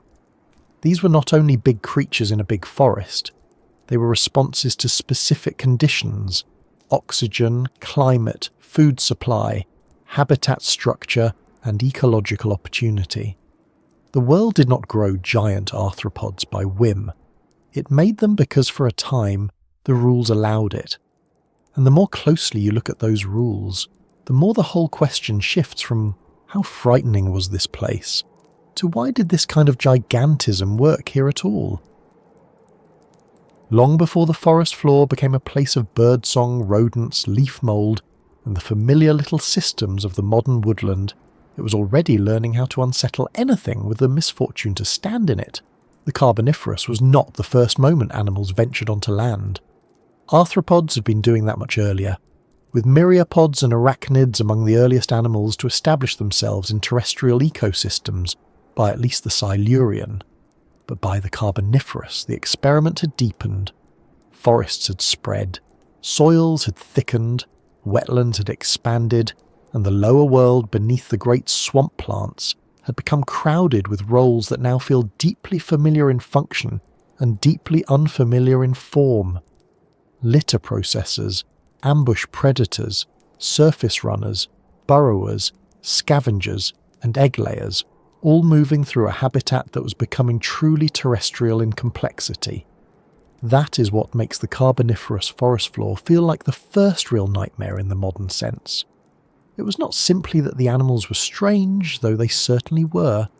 It was that the floor itself had become a complete environment. It was no longer just bare sediment with a few pioneers testing the idea of land. It was layered, wet in places and drier in others, full of decaying plant matter, roots, shallow channels, patches of peat, and sheltered spaces where life could hide, feed, molt, reproduce and wait. The first widespread and well-preserved record of terrestrial ecosystems really comes into focus in the Upper Carboniferous, thanks in large part to coal-bearing deposits and siderate nodules that preserved the residents of those boggy landscapes in unusual detail.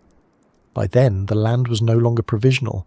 It had become a proper stage, and the actors had settled into their parts.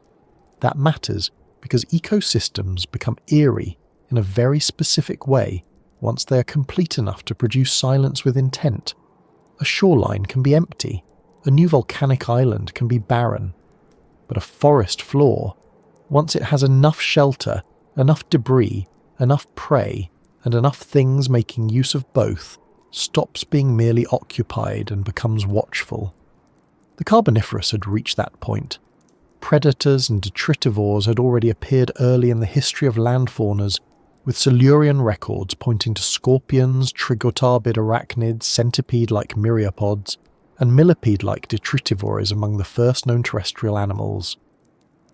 By the Devonian and Carboniferous, further predators such as harvestmen and pseudoscorpion arachnids, along with mites, springtail-like animals, and early insects associated with detritus and microherbivory, had joined the system. The lower world of the forest was becoming crowded with tiny occupations. From a modern perspective, that is almost more disturbing than the giant dragonflies. The sky can frighten you in a dramatic way. The ground does it in an intimate one. The floor of a Carboniferous forest or lowland wetland was not an empty surface under large plants. It was an economy. Dead plant matter did not simply lie there, unremarked, until geology came along to make coal out of it. Much of it entered food webs. Arthropods processed litter, grazed on soft tissues, hunted smaller arthropods, and exploited the countless microhabitats created by stems, bark, roots, pools, and decaying vegetation. Modern forests still work this way, of course, but modern forests have had hundreds of millions of years to become emotionally ordinary. The Carboniferous version had all the right jobs and all the wrong silhouettes.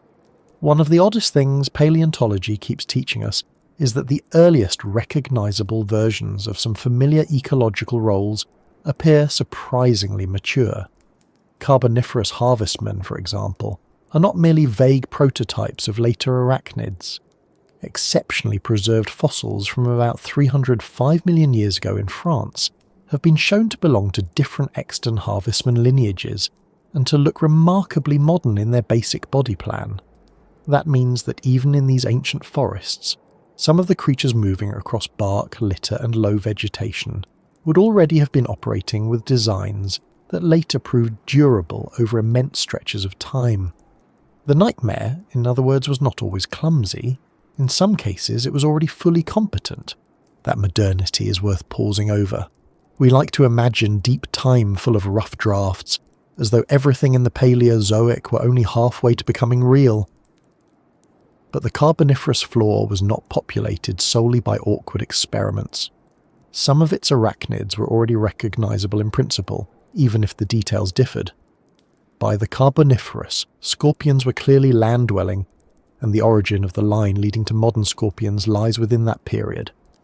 Early true spiders are also known from the Carboniferous, with some of the oldest reported fossils dating to roughly 305 million years ago. This means the undergrowth and litter layers of late Carboniferous ecosystems were not just home to giant myriapods and oversized insects, but to some of the same broad kinds of hunters and cautious walkers that still define the modern forest floor. That is a sobering thought if you stop to imagine it properly.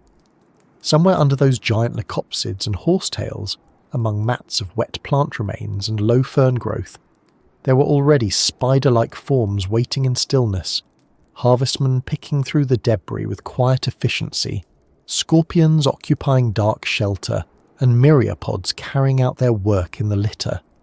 The specific species were ancient, the vegetation was alien, and the atmosphere was richer in oxygen than ours, but the structure of fear was beginning to look familiar. You could no longer put your hand under any convenient log with complete philosophical confidence.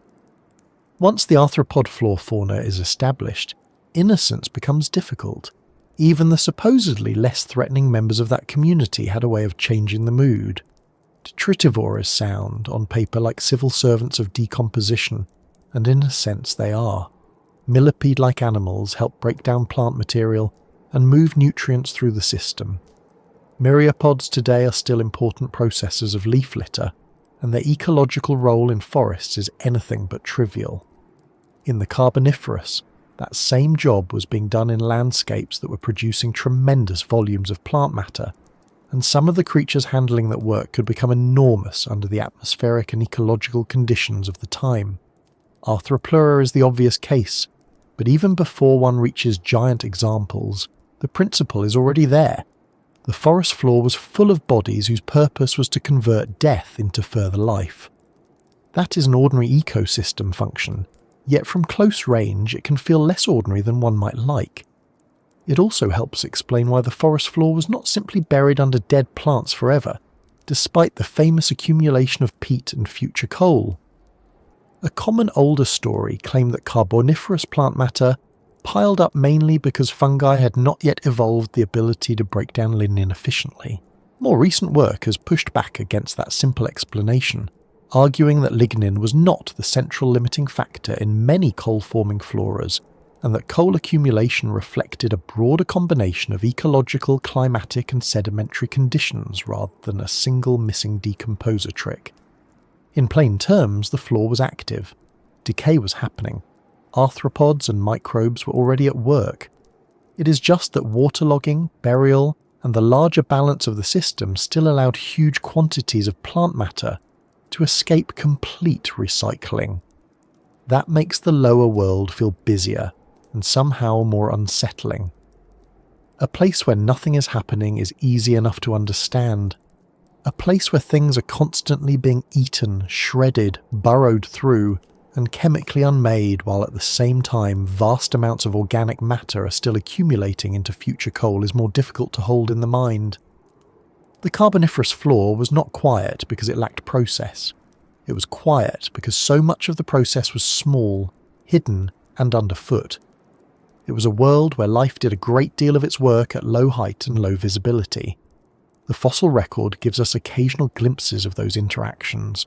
An early Pennsylvanian Lagerstätte from the Wamsuter Formation, about 320 to 318 million years old, preserves a terrestrial ecosystem outside the classic coal-bearing wetlands and documents a diverse set of vertebrates, invertebrates, plants, and plant-animal interactions. It even includes what may be the earliest evidence of insect oviposition, the laying of eggs in plant tissue. That might sound like a modest detail beside giant arthropods, but it is one of the most revealing. It tells us the forest floor and the vegetation above it were not merely occupied by wandering animals. They were being used systematically as life cycle infrastructure. Plants were no longer just food or cover. They were nurseries, hunting grounds, and construction sites for future generations. That is exactly when a habitat stops being scenic and becomes strategic. Egg-laying in plant tissues means intimate knowledge of the environment at small scale. It means timing, placement, and adaptation to a surface or structure. It means insects were not simply fluttering about in a vague prehistoric way. They were already embedding their lives into the architecture of the land. The same is true in a different form for scorpions choosing cover, harvestmen moving through sheltered spaces, and detritivores selecting the best layers of decaying matter. The forest floor had become a map, and its residents had learned to read it. There is another important shift here as well. By the Carboniferous, fully terrestrial vertebrates had become common, even though many early tetrapods still retained strong ties to rivers and freshwater settings. That means the ground layer was no longer the exclusive business of arthropods. It was a mixed world of invertebrates and small vertebrates, some of them insect eaters, some still amphibious, some increasingly committed to land. The earliest true reptiles had evolved by the end of the Paleozoic as small to medium-sized insect eaters. So the Carboniferous floor was not just a place where arthropods haunted the litter. It was a competitive arena where arthropods and vertebrates were beginning to negotiate the same real estate. That negotiation adds another edge to the mood. A forest floor becomes more interesting and more dangerous the moment it contains not just scavengers and detritivores, but multiple layers of predation. Something small is eating spores, fungi, microbes, or soft plant tissue. Something slightly larger is eating that.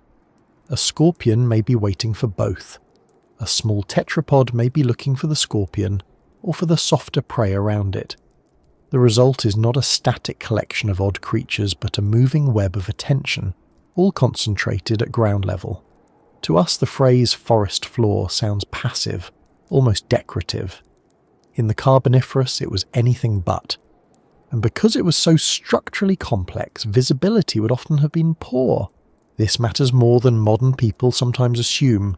The emotional tone of a habitat depends heavily on what can be seen, and at what distance. Open grassland allows a kind of confidence, even when it contains lions. Dense understory and wet litter do not. The Carboniferous floor offered root tangles, fallen stems, low fronds, waterlogged depressions and thick plant debris.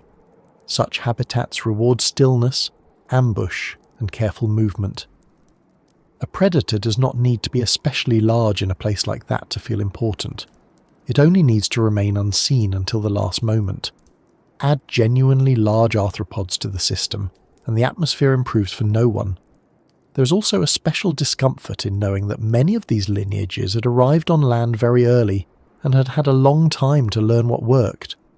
Arthropods were the first animals to make the land transition, and their anatomy gave them several advantages in doing so, including an exoskeleton that helped control water loss and appendages well suited to surface locomotion.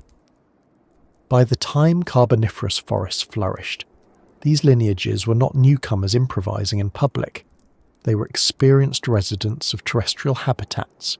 They had already solved many of the problems of life in air. By then, land belonged to them in a very practical sense. That is perhaps the deepest reason the Carboniferous floor feels like the first true version of a nightmare landscape. It combines three things that tend to unsettle us: age, concealment, and competence. Age means the creatures belong to a world so old it resists instinctive familiarity. Concealment means you do not see much of the system at once. Competence means the residents are not fumbling prototypes but established players. A giant millipede can cross the litter because its world supports it. A scorpion can sit in shadow because generations before it have already tested the method.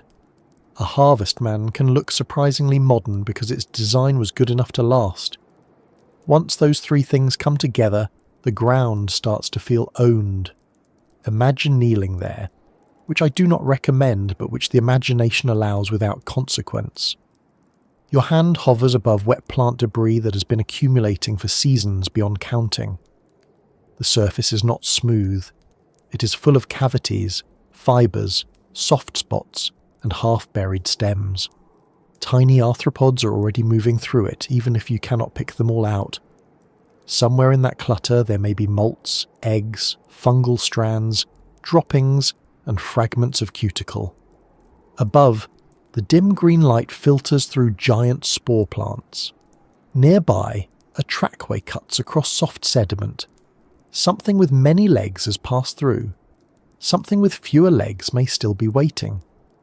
In such a place, the difference between living matter and dead matter is not a line but a traffic pattern. Even that phrase, traffic pattern, is useful, because Carboniferous forest floors were among the earliest places on land where traffic really became layered. There were paths and trackways, not in the grand sense of migration routes, but in the repeated use of surfaces by different kinds of animals. There were likely preferred margins along pools, sheltered channels through litter, bark surfaces used by climbers and hunters, and damp refuges occupied more regularly than others. Modern forests have all this too, but they feel ordinary because their players are ordinary to us. Replace them with oversized myriapods, archaic arachnids, early insects, and some of the first fully terrestrial vertebrates, and suddenly the same ecological logic acquires a different quality. That quality is not exactly horror. Horror implies a kind of narrative malice.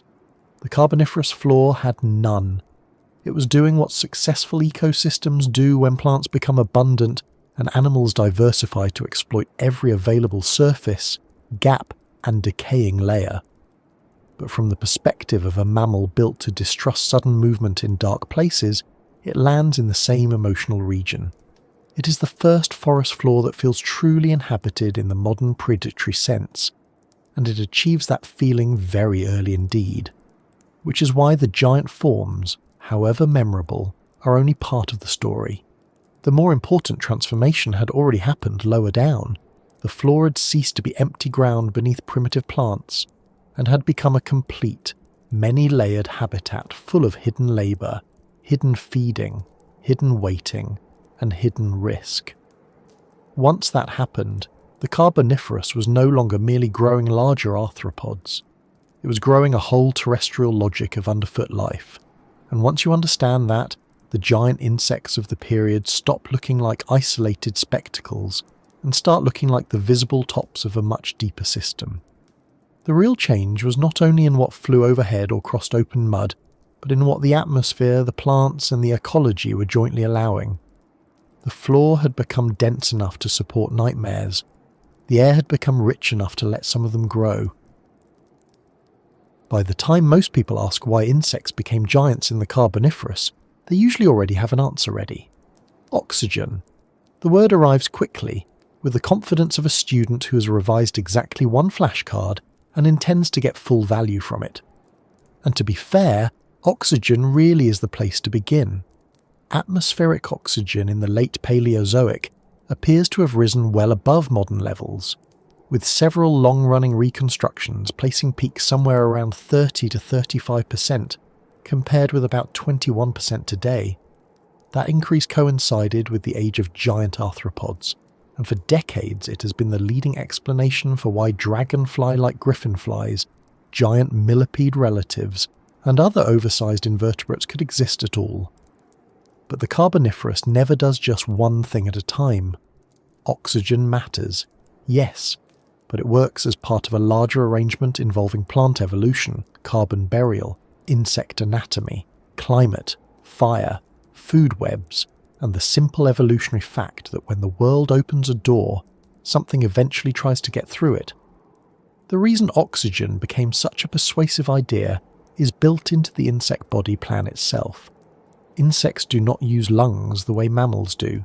They rely on a tracheal system, a branching network of tubes that opens to the outside through spiracles and carries oxygen directly into the body. For small animals, this works extremely well. Distances are short, diffusion is effective, and the body can be supplied without hauling oxygen around in a vertebrate-style circulatory system. But scale begins to complicate the arrangement. As an insect gets larger, oxygen has farther to travel, and the respiratory machinery has to take up more space inside the body. Reviews on insect body size and oxygen have long argued that this tracheal system is one reason insects are generally small compared with vertebrates, and why a hyperoxic atmosphere could have relaxed one of the main constraints on growing larger. In plain terms, if the air contains more oxygen, the breathing problem becomes less severe, and the ceiling on body size moves upward. Modern experiments have helped make that idea more than just a fossil coincidence. One influential line of work showed that as beetles increase in size, they devote a disproportionately larger share of their bodies to tracheal structures, which supports the idea that oxygen delivery becomes a stronger limitation at larger sizes. That is a useful result because it tells us the problem is not theoretical or poetic or invented by people who simply dislike insects being ambitious. The geometry is real. Larger insects may need to invest more of their internal volume in breathing tubes, leaving less room for everything else. Experimental work with modern insects raised under different oxygen concentrations has also pointed in the same general direction. Dragonflies and beetles grown in oxygen-rich conditions have been reported to grow larger, while low oxygen conditions tend to stunt growth in many species. That does not prove that hyperoxia alone created Carboniferous giants, but it does show that oxygen can push insect development in the relevant direction. Still, it would be a mistake to imagine Carboniferous air as some magical enlargement fluid drifting over the swamps and politely inflating every passing arthropod. Even the experiments that support oxygen's role do not show a universal response in all insects. Some modern groups respond strongly to hyperoxia, some weakly, and some in more complicated ways. In one set of experiments, dragonflies and beetles grew bigger in high oxygen, while cockroaches did not simply become monsters on schedule. That matters because it reminds us that insect gigantism was never going to be a one-button story. Body size is shaped by development, ecology, life history, biomechanics, and evolutionary lineage. Oxygen may open possibilities, but individual groups still have to make use of them, and some designs are better positioned than others to exploit richer air. Evolution is not a vending machine. You do not put in 31% oxygen and receive a giant dragonfly on the tray below. To see why the atmosphere changed in the first place, you have to look down from the insects and back to the forests. The Carboniferous was one of the great ages of terrestrial plant expansion. Large swamp forests spread across equatorial lowlands filled with leucopsids, horsetails, ferns and seed ferns. These plants were not only making oxygen through photosynthesis. In many wetlands they were also dying, falling, and being buried in waterlogged settings where decomposition was incomplete. Over time, vast amounts of organic carbon were locked away as peat and later coal. Reviews of Paleozoic oxygenation emphasize that land plants affected atmospheric oxygen and carbon dioxide in multiple ways, including organic carbon burial and changes to weathering and nutrient cycles.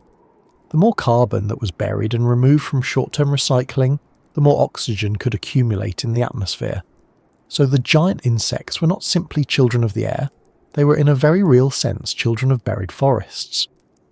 That buried forest explanation is elegant because it turns the Carboniferous into a system rather than a spectacle. Forests draw down carbon dioxide, produce oxygen, and pile up plant matter in wetlands. Burial interrupts full decay. Atmospheric oxygen rises.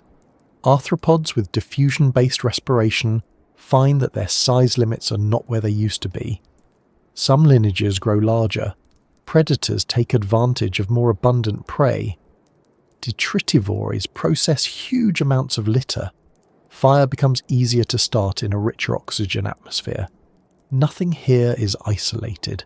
The coal swamps, the atmospheric chemistry, the giant insects and the broader terrestrial ecosystem all belong to one another. That is one reason the period feels so convincing once you understand it. The giants are not odd decorations. They are consequences. Fire deserves a place in this story because it shows just how thoroughly oxygen changed the rules. A recent review argues that the Carboniferous was the first geological period to experience extensive wildfire, and that the combination of widespread land vegetation and rising atmospheric oxygen paved the way for significant fire occurrence. This does not mean the whole world was permanently ablaze, with griffin flies dodging burning branches like overcommitted pilots in a disaster film. It means that once oxygen rises and vegetation spreads, the terrestrial world becomes more flammable, and that has ecological consequences. Fires can restructure plant communities, alter sediment movement, and change the habitats available to animals. In other words, high oxygen did not just help insects breathe, it helped reshape the landscapes in which they lived. But if oxygen explains why larger insects became possible, it does not completely explain why some lineages actually became giant. Possibility and outcome are different things. A large body has costs as well as advantages.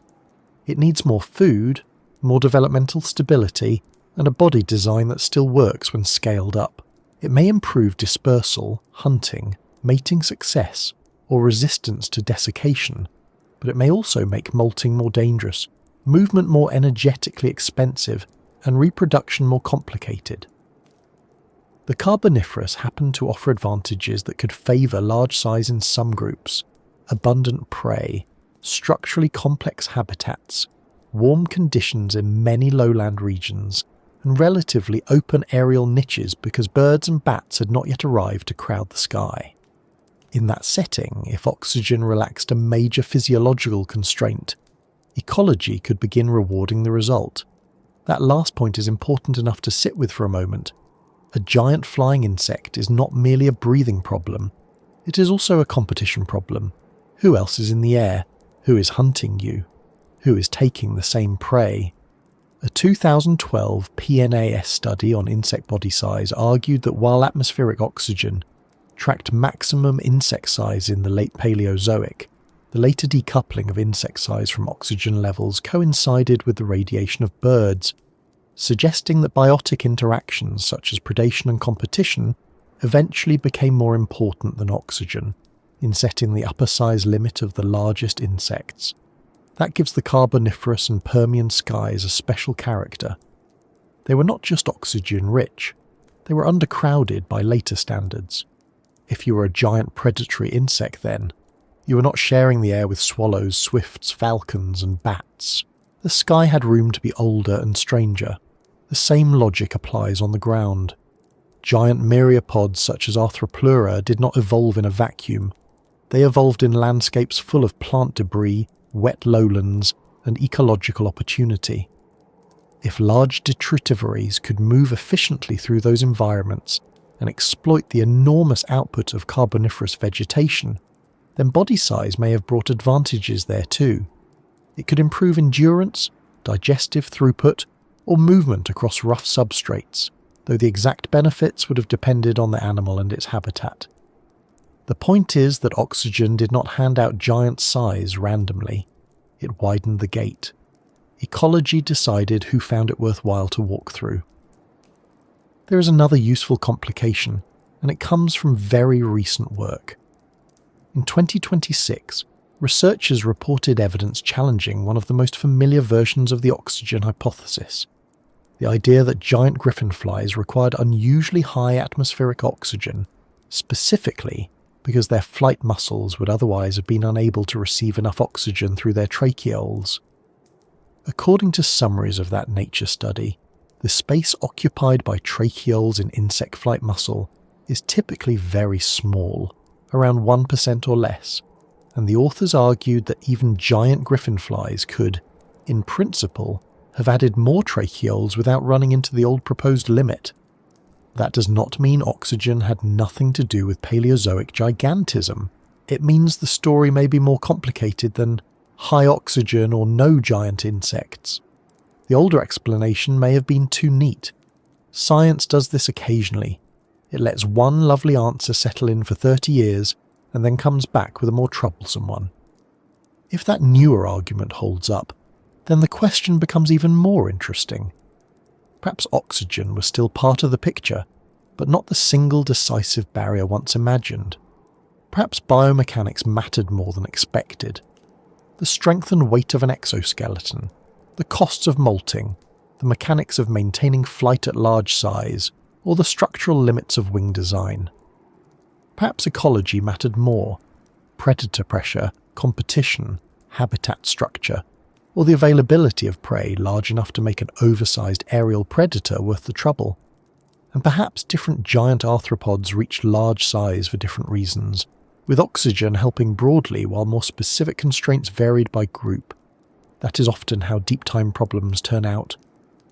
We begin with one elegant answer and gradually discover a committee. Even without the newest challenge, paleontologists have long known that oxygen alone cannot explain everything. Some insect groups remain small despite living in the same atmosphere. Some modern insects show strong sensitivity to oxygen, others less so. Body size can be limited by temperature, food quality, development rate, reproductive strategy, and the need to remain agile rather than merely large. Insects also differ in how actively they ventilate their tracheal systems.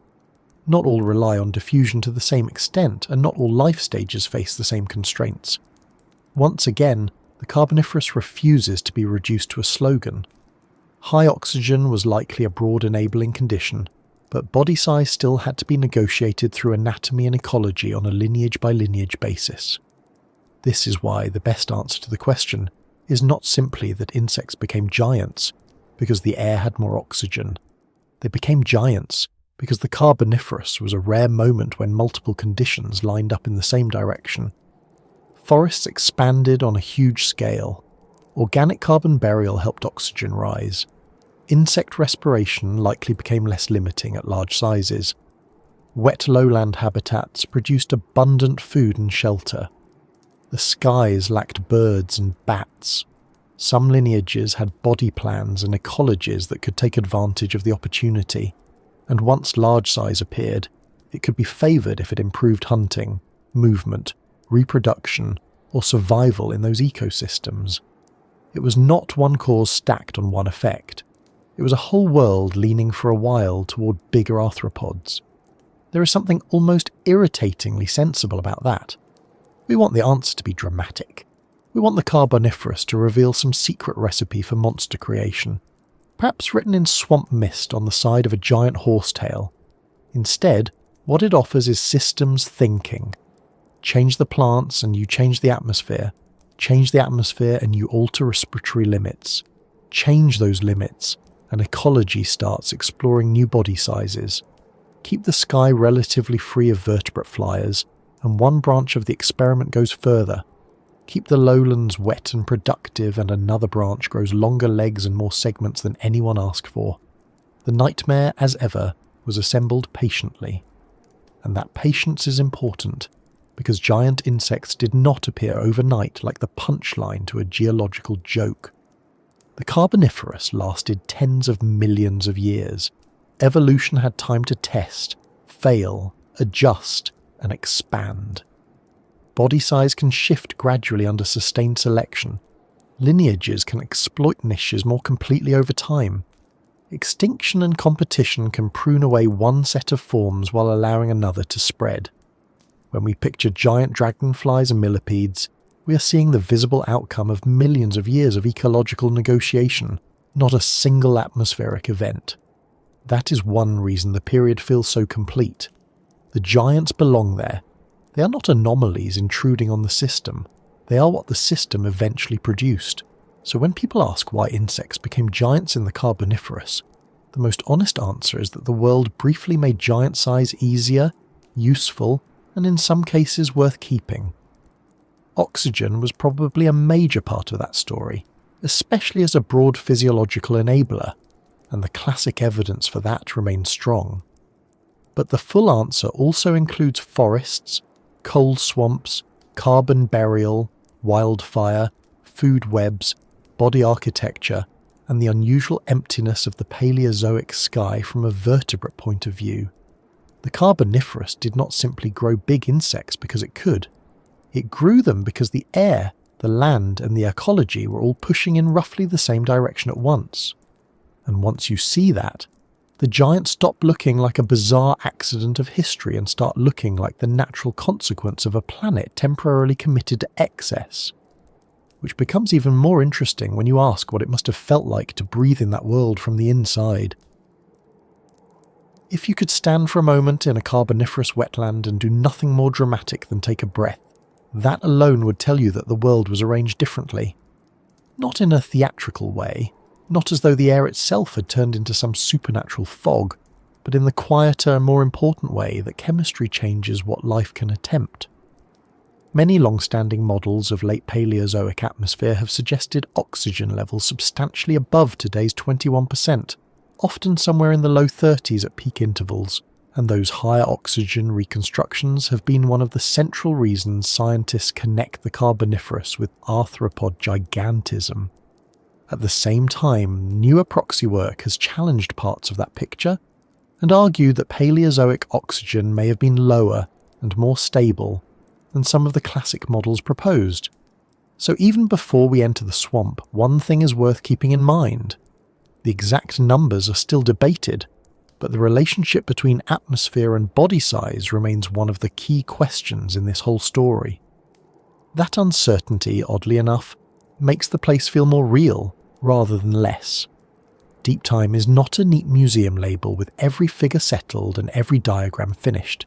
It is a reconstruction, improved by fossils, chemistry, modelling and argument.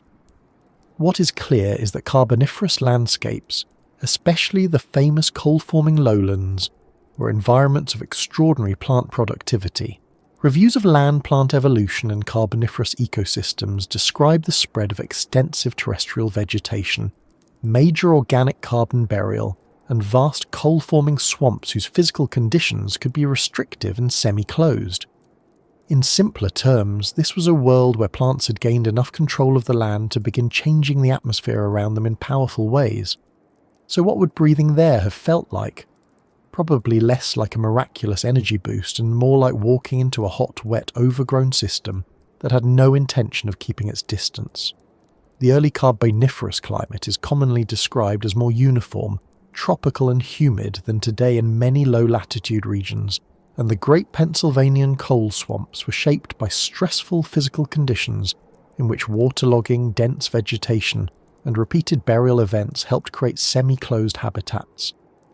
If you imagine yourself in that air, the most immediate experience would likely not be more oxygen in some clean laboratory sense. It would be warmth, moisture, a closeness of vegetation, and the sense that the atmosphere belonged as much to the plants as to you. That last point matters because the Carboniferous was one of the ages when life on land stopped merely occupying the surface and began remaking it. The spread of vascular plants with lignified tissue, deeper roots, arborescent growth, and eventually seed plants changed weathering, soils, nutrient supply, and the balance of oxygen and carbon dioxide in the Earth system. The 2020 Interdisciplinary Review on Land Plants and Oxygenation makes the larger point clearly. Terrestrial vegetation affected Earth's atmospheric composition in multiple ways, including organic carbon preservation and changes to continental weathering. So the air of the Carboniferous was not just background, it was partly the work of the forests themselves. Breathing there meant breathing the output of a planet in the middle of a very successful overgrowth phase, and these were not modern forests in any comforting sense. Berkeley's Carboniferous overview notes that in the Pennsylvanian, swamp forests were widespread and dominated by seedless plants such as leucopsids, the primary source of the carbon that later became coal, while ferns and sphenopsids also grew in importance. The period's coal beds formed because vast amounts of plant material in these swampy forests did not completely decay before burial, eventually becoming peat and then coal under heat and pressure. In practical terms, the land was producing more plant matter than the system was cleaning away. It was a world that wanted to keep growing, piling living tissue on top of dead tissue until the ground itself became a long-term storage vault. That is why Overgrow Everything is not just a dramatic title. It is close to the geological truth. Coal-forming swamps of Pennsylvanian age are specifically described as excellent systems for understanding long-term ecosystem response, because their stressful physical conditions limited access for many species and created semi-closed ecological settings. At the same time, extensive coal forests and the huge supply of plant material allowed repeated peat accumulation across lowland landscapes as sea levels shifted and sediments came and went.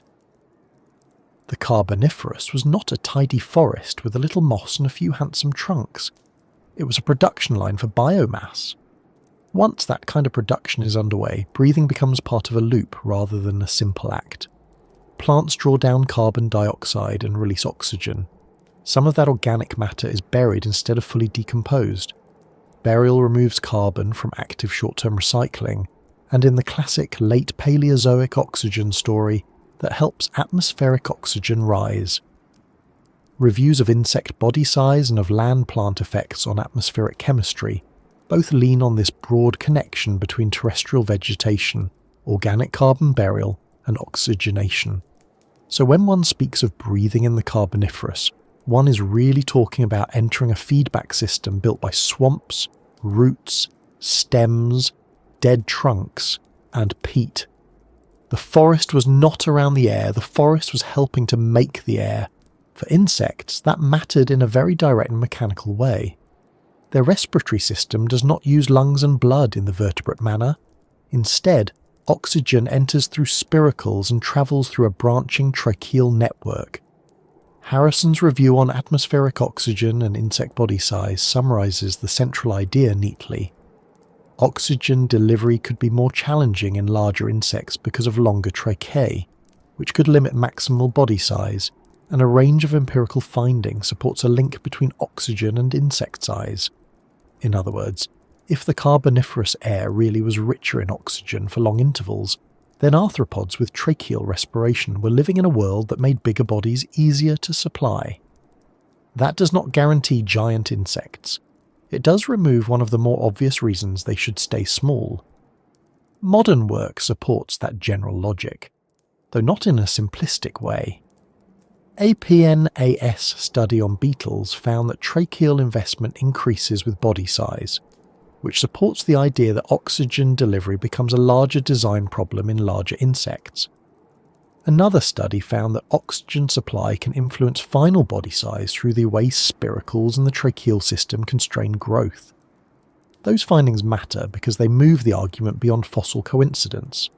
They show that insect size and oxygen are linked in living systems too. If larger insects have to devote more of themselves to breathing machinery, then a richer atmosphere becomes a genuine evolutionary advantage rather than a decorative detail. But even here, the Carboniferous refuses to be reduced to a single sentence. Oxygen was probably important, perhaps very important, yet not every insect reacts the same way to oxygen-rich conditions, and not every lineage would automatically seize the opportunity to become huge. The broader evolutionary picture presented in PNAS in 2012 makes this very clear.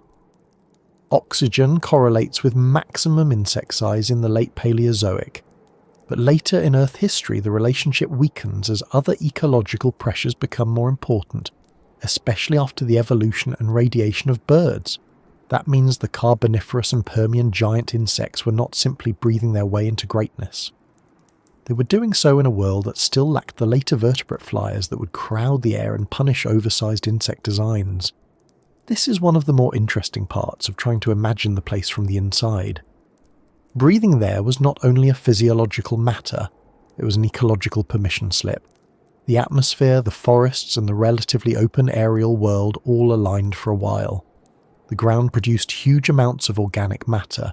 The swamps and lowlands generated shelter and food. The skies were not yet ruled by birds or bats, so when a giant predatory griffin fly crossed the dim air above a channel, it was not merely surviving the atmosphere. It was using a set of conditions that had tilted for a time in favour of arthropod ambition.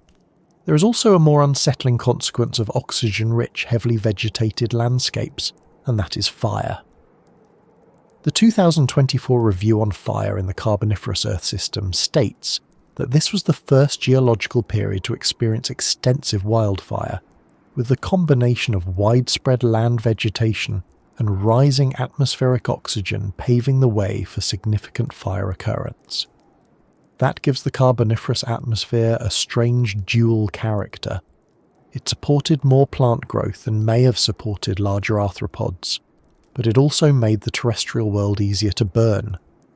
So if you breathed in that world, you were breathing an atmosphere that fed both overgrowth and combustion. The same conditions that let forests pile up could also make them more flammable when the right spark arrived. That changes the mood of the forest in an important way. It is easy to picture Carboniferous swamps as permanently soaked and therefore safe from anything involving flame, but the paleo-fire evidence says otherwise. Charcoal deposits show that fire became a serious ecological force, influencing plant distribution and sedimentary systems. So the air was not merely heavy with moisture and productivity, it was charged with possibility in the more literal sense. It could support dense vegetation, giant arthropods, and widespread burning, depending on local conditions. It was a world where the atmosphere was not neutral. It had opinions. And yet, for all that, the exact oxygen story remains open enough to keep scientists humble. The 2021 review based on oxygen trapped in halite inclusions argued for relatively constant Paleozoic oxygen, around 16.5% on average, and explicitly noted that these results are at odds with several widely used geochemical models, including the ones that have traditionally supported very high late Paleozoic oxygen. This does not erase the classic hyperoxia explanation, but it does mean the numbers behind the old narrative are not beyond dispute. So when we say the Carboniferous air helps giant insects, the most careful version is this. Many influential models and biological arguments still support a major oxygen role, but the exact atmospheric reconstruction remains contested. That scientific caution is useful for writing a script like this, because it keeps the place from turning into a cartoon. The Carboniferous does not need exaggeration. Even without insisting on one exact oxygen percentage, the combination of widespread humid vegetation, peat-forming wetlands, semi-closed swamp habitats, repeated carbon burial, first extensive wildfire, and arthropod respiratory systems that appear sensitive to oxygen already gives us more than enough. The world was primed for excess. Whether that excess peaked at one set of numbers or another, it still produced a terrestrial environment that looked and behaved unlike anything now alive at large scale. If you picture yourself there again, not as a time traveller in a dramatic machine, but simply as a body trying to exist in the landscape, the act of breathing becomes a useful way to understand everything else. You draw in warm, wet air shaped by forests. Around you, plants are growing in forms unfamiliar to the modern eye. Beneath you, dead plant matter is collecting faster than it can fully vanish. Somewhere nearby, fire is a latent possibility rather than an absurdity. Around you, and above you, arthropods are making use of anatomical opportunities that the atmosphere may no longer offer their descendants. You're not just in a forest, you're inside a set of feedback loops that have tipped toward growth. And the more you think about it, the less this feels like a mere age of giant insects and the more it feels like a whole terrestrial order before the later one took over. This was a world before flowering plants, before birds, before mammals had any role worth mentioning, before the usual modern cast arrived to make the land familiar. The Carboniferous air, whatever its exact oxygen number at each moment, belonged to that earlier order. It rewarded different designs, it sustained different forests, it made different ecological bargains possible. Breathing there meant taking in the atmosphere of a planet still deciding what land life could be when given enough water, enough vegetation, and enough time to let everything spread just a little too far. If you were to remove the word dinosaur from the story of prehistory for a while, and I do think that would do us all some good now and then, the Carboniferous becomes easier to see properly. Dinosaurs are so visually and culturally dominant that they cast a shadow backward over ages that did not belong to them at all. We tend to imagine the deep past as one long runway leading toward large reptiles, with names suitable for lunchboxes and museum gift shops. But the Carboniferous was not waiting around for dinosaurs. It was not their rehearsal room. It was a complete world in its own right, with its own rulers, its own logic, and its own unsettling balance of life. Dinosaurs would not appear until much later, in the Triassic. tens of millions of years after the Carboniferous had ended. This earlier kingdom belonged to coal forests, giant arthropods, abundant amphibian-grade tetrapods, and the first amniotes beginning to explore a new and more independent life on land. That is one of the main reasons it feels so strange. It is not merely old, it is arranged according to a different set of biological assumptions. There were no birds overhead, no mammals shuffling through the understory, no flowering plants softening the landscape into anything like familiarity. Instead, terrestrial environments were dominated by vascular land plants that range from small shrubby forms to tree-sized giants, while amphibians reached a peak of development and reptiles had only just begun to emerge. In the famous coal swamp regions of Euramerica, the forests themselves were dense, wet, and heavily vegetated, built from leucopsids, horsetails, ferns, and seed ferns, rather than anything that would look normal in a modern woodland. So when we call it a kingdom before the dinosaurs, that is not just chronology, it is atmosphere. The whole place feels like an earlier draft of land life, not because it was primitive in a clumsy sense, but because its dominant caste had not yet been replaced by the later one we know best. In that world, amphibian-like tetrapods were especially important. The Carboniferous is often described as the great age of amphibian development, and for good reason. Basal tetrapods diversified, and many forms remained strongly tied to water, or at least to wet habitats, which suited the coal swamps and floodplains rather well. Some had long snouts, flattened heads, and sprawling limbs, the sort of anatomy that makes an animal look as though it has been designed in close consultation with mud. Others belong to odd extinct groups that do not slot neatly into the categories modern people expect. Britannica's overview of Carboniferous life notes Embolomerians, Areopoid forms, and the Lepospondilians, including strange semi-aquatic and snake-like or salamander-like animals, none of which have living representatives today. That is part of the kingdom's strangeness too. It is full of successful body plans that later vanished, leaving no direct modern equivalent to reassure the eye. Imagine moving through a lowland forest pool at the edge of one of those swamp systems. The water is dark and slow. The vegetation is dense and wrong in all the old Carboniferous ways. Somewhere beneath the surface or just beyond it, an amphibian-grade predator waits with the practical patience of something that has no need to hurry. This was a land where vertebrates were increasingly present, but they were still close to wet ground and wet air, still living in conversation with water. That matters because it sets the Carboniferous apart from the later reptile-heavy worlds people often picture when they think of the age before dinosaurs. This was not yet a landscape of dry, confident land reptiles striding over open plains. It was a humid, often water-bound realm where the older dependence on moisture still shaped much of vertebrate life.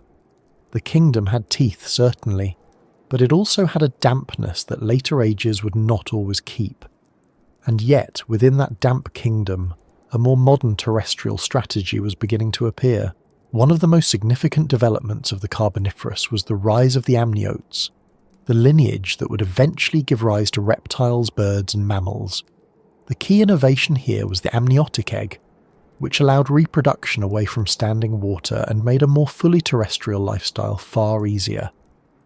The UCMP overview identifies Hylonomus as the earliest amniote fossil, a lightly built lizard-like animal from the late Carboniferous. The fossil cliffs at Joggins in Nova Scotia remain famous for preserving Hylonomus and other animals inside fossilised tree trunks, giving us one of the most vivid glimpses of this transition. Joggins researchers still describe Hylonomus as the earliest known amniote in the fossil record, which makes it one of the small but enormously consequential creatures in the history of land life. There is something delightful about that, in a quiet, technical way. For all the giant insects and broad-headed swamp hunters, one of the biggest turning points in the story comes in the form of a small animal tucked inside the remains of a Carboniferous tree. The future of fully terrestrial vertebrate life arrives not with a roar, but with a practical solution to reproduction. If you can carry your watery nursery with you in an egg, If you no longer need to return to a pond or marsh to complete the cycle, then the land opens up differently. You're no longer just a visitor to drier ground. You can move outward. You can colonize places beyond the constant reach of wetlands. That is why the Carboniferous feels like a hinge in natural history. It still belongs emotionally to the swamp world, but within it, the lineages that will eventually dominate much drier and broader habitats are already taking shape. At the same time, the geography of the planet was changing in ways that would alter this kingdom from below. In the late Carboniferous, the great continental masses were moving toward one another, and Pangaea began to form around 300 million years ago. That assembly changed climate, ocean circulation, sedimentation, and the distribution of habitats. Britannica notes that the Carboniferous included highly variable depositional settings, especially in the northern hemisphere, where Pennsylvanian rocks often record repeated alternation between marine and non-marine conditions and frequent coal swamps. This was not a world standing still under one permanent sky. It was a world being rearranged by tectonics and climate, while life expanded across the land. The kingdom before the dinosaurs was already large enough to contain internal weather, internal geography, and the early stages of continental scale change. That shifting geography also helps explain why the Carboniferous cannot be reduced to a single mood. The famous coal forests are central, of course, but they were not the whole world. There were coastal plains, river systems, more open lowlands, and regions that became drier toward the close of the period. Britannica notes that as mountains developed toward the end of the Pennsylvanian, rain shadow effects grew more influential and inhibited coal deposition in some Western European basins. In other words, even this swamp-heavy kingdom was beginning to fragment and change. The dark green machinery of endless wet growth did not simply continue unchanged forever. Climatic shifts were already beginning to tilt the balance. That is important because kingdoms in nature rarely fall in a single blow. They are often altered first at the edges, one basin, one climate zone, one vegetation shift at a time. One of the most discussed changes near the end of the Carboniferous is the so-called Carboniferous rainforest collapse, a phase of climatic drying and habitat fragmentation around 305 million years ago that altered the vast equatorial rainforests of Euramerica. The details and consequences remain debated, but a major 2018 analysis found that tetrapod richness increased into the late Carboniferous and then dropped substantially across the Carboniferous Permian boundary before recovering slowly in the early Permian. What matters for our purposes tonight is the broader feeling of transition. The kingdom before the dinosaurs was not immortal. The great wet forests that had supported giant arthropods and many amphibian-rich communities became less continuous. Habitats changed, some lineages suffered. Others, including more terrestrially capable amniotes, were positioned to take advantage of a patchier, drier world. That makes the Carboniferous especially interesting in hindsight. It is not only a strange kingdom, it is a kingdom standing at the edge of replacement.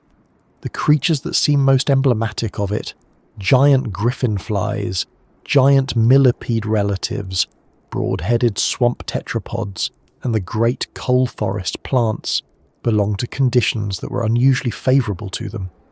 High plant productivity, abundant wetlands, and perhaps elevated oxygen made this arrangement possible.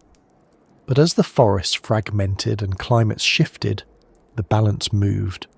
More fully terrestrial amniotes, freed by the amniotic egg from constant reproductive dependence on water, could exploit habitats less friendly to their wetter-bodied rivals. A kingdom built on swamps and semi-aquatic dependence inevitably becomes vulnerable when the swamps stop linking together. This is also why it is misleading to imagine the pre-dinosaur past as a simple ladder. Fish, amphibians, reptiles, dinosaurs, mammals, and so on, all ascending politely one after the other. The Carboniferous does not behave like that. It behaves like a crowded political map. Different groups rise, overlap, spread and retreat. Giant arthropods share the world with amphibian-grade tetrapods. Small early amniotes appear while giant coal forests still dominate the lowlands.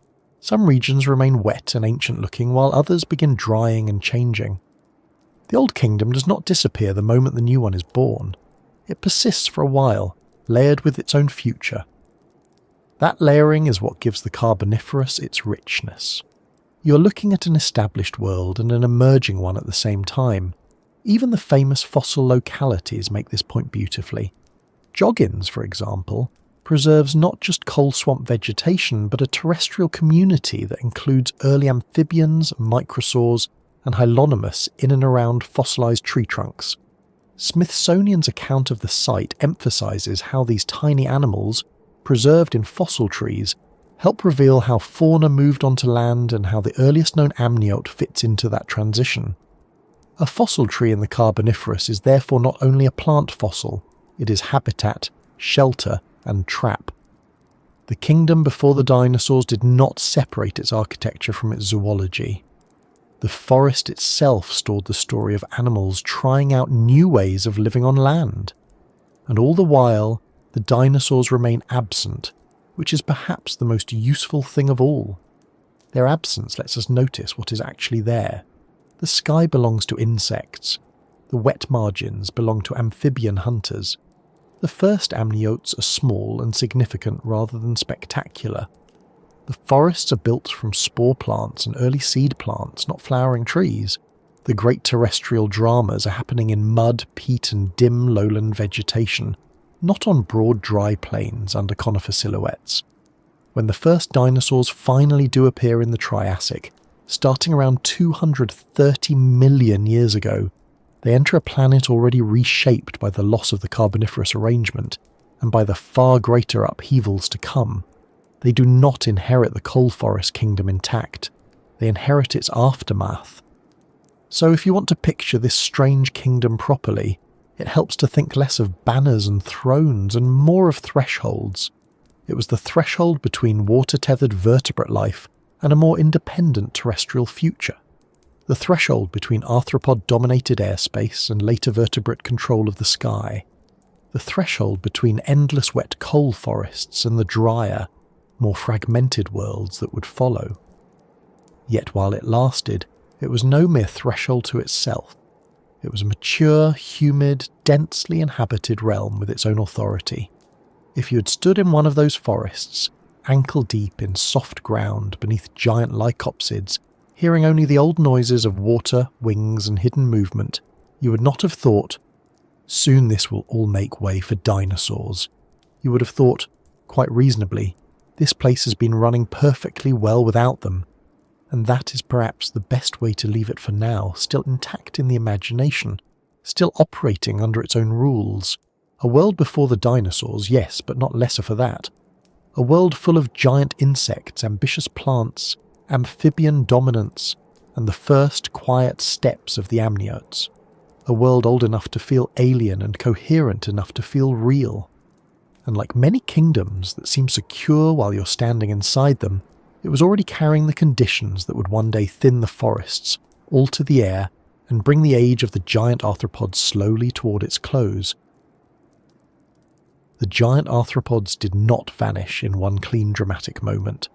There was no single afternoon in deep time when the last great griffinfly crossed the sky, noticed the mood had shifted, and decided to hand in its notice. The fading was slower than that, and in some ways more interesting. Giant Odonatopterans, the griffinflies and their kin, remained part of Paleozoic airspace for a very long time, with the group surviving into the Permian, and some sources describe them as having ruled the skies for roughly 70 million years before finally disappearing around the Permo-Triassic crisis. Arthropleura, meanwhile, is now described as a Carboniferous Permian arthropod, rather than something confined neatly to one short interval, which means the great many-legged forms did not simply end the moment the classic coal swamp world began to change.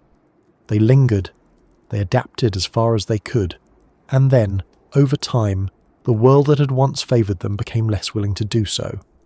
That change begins, for many purposes, with the late Carboniferous breakup of the great tropical rainforests, Around 303 to 307 million years ago, those rainforests began disappearing from large parts of the globe, and by the early Permian, many regions had shifted toward drier vegetation and more open landscapes. This is the event often called the Carboniferous rainforest collapse, though the word collapse can sound a little too sudden if one imagines a single planetary snap. What actually matters is that the broad, humid, interconnected lowland forest world became less continuous. Habitats that had once spread widely across equatorial Euramerica were thinned, broken apart, or transformed. For giant arthropods that had flourished in very productive, moisture-rich systems, this was not a trivial inconvenience. It was a change in the architecture of life on land itself. Even then, the old world did not disappear all at once.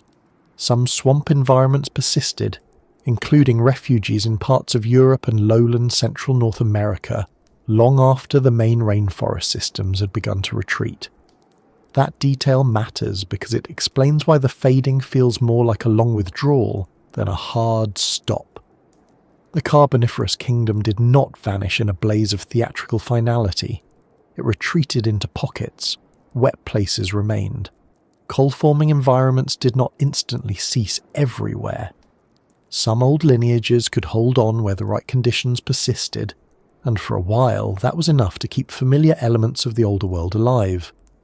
But refugees are not the same thing as dominion. A giant arthropod can survive in fragments of the old landscape for a time. It cannot rule in quite the same way once the great continuous belt of humid forest has been broken into pieces. That habitat fragmentation also had consequences for the rest of terrestrial life. The original argument by Sarney, Benton and Falcon-Lang was that rainforest collapse triggered rapid diversification among Carboniferous tetrapods in Euramerica, as once continuous habitats broke into separated ecological islands. Later work has complicated parts of that picture and argued that some patterns of endemism were overstated or distorted by sampling bias. But the larger point still stands. The late Carboniferous to early Permian was a time of major environmental reorganization on land, and vertebrate communities were changing along with it. In plain terms, the giant arthropods were not fading in a quiet room. They were fading while the rest of the terrestrial cast was shifting around them, with new ecological pressures, new habitat distributions, and new possibilities opening for vertebrates better suited to the emerging patchwork of drier land. For animals such as Arthropleura, that shift would have been especially important. Recent work emphasises that Arthropleura was a Carboniferous Permian giant inhabiting forests and fluvial landscapes, not merely some deep swamp curiosity trapped forever under the darkest coal forest canopy. That makes its decline easier to understand and harder to simplify. A giant detritivore, or herbivorous browser of lowland vegetated environments, depends on more than oxygen. It needs connected habitat, abundant plant matter, suitable moisture, and a landscape in which a very large arthropod can move, feed, molt, and reproduce without the whole system drying out around it. Once wet equatorial belts became more fragmented and more seasonal, the wide, forgiving world of giant ground arthropods would have begun to narrow. A giant many-legged animal can manage a lot, but it cannot negotiate with climate. The oxygen story belongs here too, though with some caution. Reviews of insect body size have long treated atmospheric oxygen as one of the main physical factors limiting the size of tracheal arthropods, and the traditional late Paleozoic picture connected high oxygen with the rise of giant insects. If that general picture is broadly correct, then any long-term reduction from Carboniferous peaks, or even strong fluctuation away from the conditions that made giant bodies easier to support, would have made very large arthropods more expensive to maintain. At the same time, newer proxy work based on halite inclusions argues that Paleozoic oxygen may have been lower and more stable than many of the classic geochemical models suggested. So one has to say this carefully. The old explanation that giant arthropods flourished under unusually oxygen-rich air remains influential and biologically plausible, but the exact oxygen curve is still debated. What seems safest is that atmospheric conditions were changing, and any change in the wrong direction would have made large arthropod designs less comfortable rather than more. There was also fire, which gives the late Carboniferous and early Permian a sharper edge than the usual swamp image suggests. A recent review calls the Carboniferous the first geological period to experience extensive wildfire, driven by the spread of land vegetation into major terrestrial settings and by rising atmospheric oxygen. Fire can do several things at once in such a world. It can open habitats, damage forests, redistribute nutrients, alter plant communities, and change the sedimentary systems that preserve or erase ecosystems. In a wet lowland belt already under pressure from climatic drying and fragmentation, that means the giant arthropods were living through more than a gentle shift in rainfall. The landscapes themselves were becoming less predictable. They could still produce vegetation in abundance, but they could also burn, erode, and reorganize in ways that rewarded smaller, more flexible, or more terrestrial vertebrate-centered faunas. The old swamp world was not simply shrinking, it was becoming less stable. That instability matters because giant body size is rarely the best answer in a disrupted world. Large animals often do very well in rich, connected, reliable habitats where food and shelter are abundant, and ecological roles are secure. They do less well when landscapes become fragmented, when climate turns more seasonal, or when suitable breeding and feeding grounds become scattered. For giant arthropods, the problem would have been especially severe because their body plans were already close to the upper limits permitted by their anatomy and environment. They had succeeded magnificently in a world that leaned in their favour. But once the favour became conditional, size stopped being pure advantage. The very thing that made them memorable also made them vulnerable. It is easy enough to imagine a small insect surviving in a patch of changed habitat. It is more difficult to picture a giant griffin fly or enormous myriapod making a long career out of ecological compromise. Even so, the aerial giants did not go away immediately. One of the most useful correctives to the usual story is the Permian giant Meganeuropsis, often cited as the largest insect yet known, with a wingspan around 70 centimetres or so. That means the lineage of giant dragonfly-like predators survived well beyond the classic Carboniferous coal forest peak and remained impressive into the Permian. This is important because it shows that the fading was not a simple oxygen switch, flipping from yes to no at the end of the Carboniferous. The old aerial order still had time left in it. The skies remained open enough, and the world remained favourable enough in some places for giant Odontoaopterans to continue. What changed was not that the idea of a giant aerial arthropod suddenly became impossible. What changed was that the broader Earth system was becoming progressively less committed to that idea. So the great fading really happened in layers. First, the giant arthropods lost the uninterrupted wet tropical stage on which many of them had thrived. Then they faced increasingly patchy habitats, greater climatic aridity in many regions, and a terrestrial biosphere in which vertebrates were becoming more varied and more independent of standing water.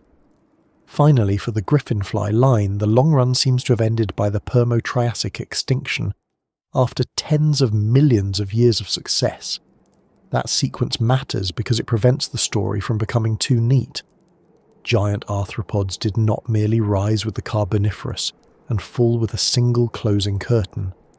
Some declined with the coal forests. Some held on into altered Permian worlds. Some lineages vanished sooner, others later. The ending was slow enough to feel ecological rather than theatrical, which is exactly how many important endings in Earth history actually work. There is also a quiet shift in power underneath all this, and it helps explain why the fading feels so final in hindsight.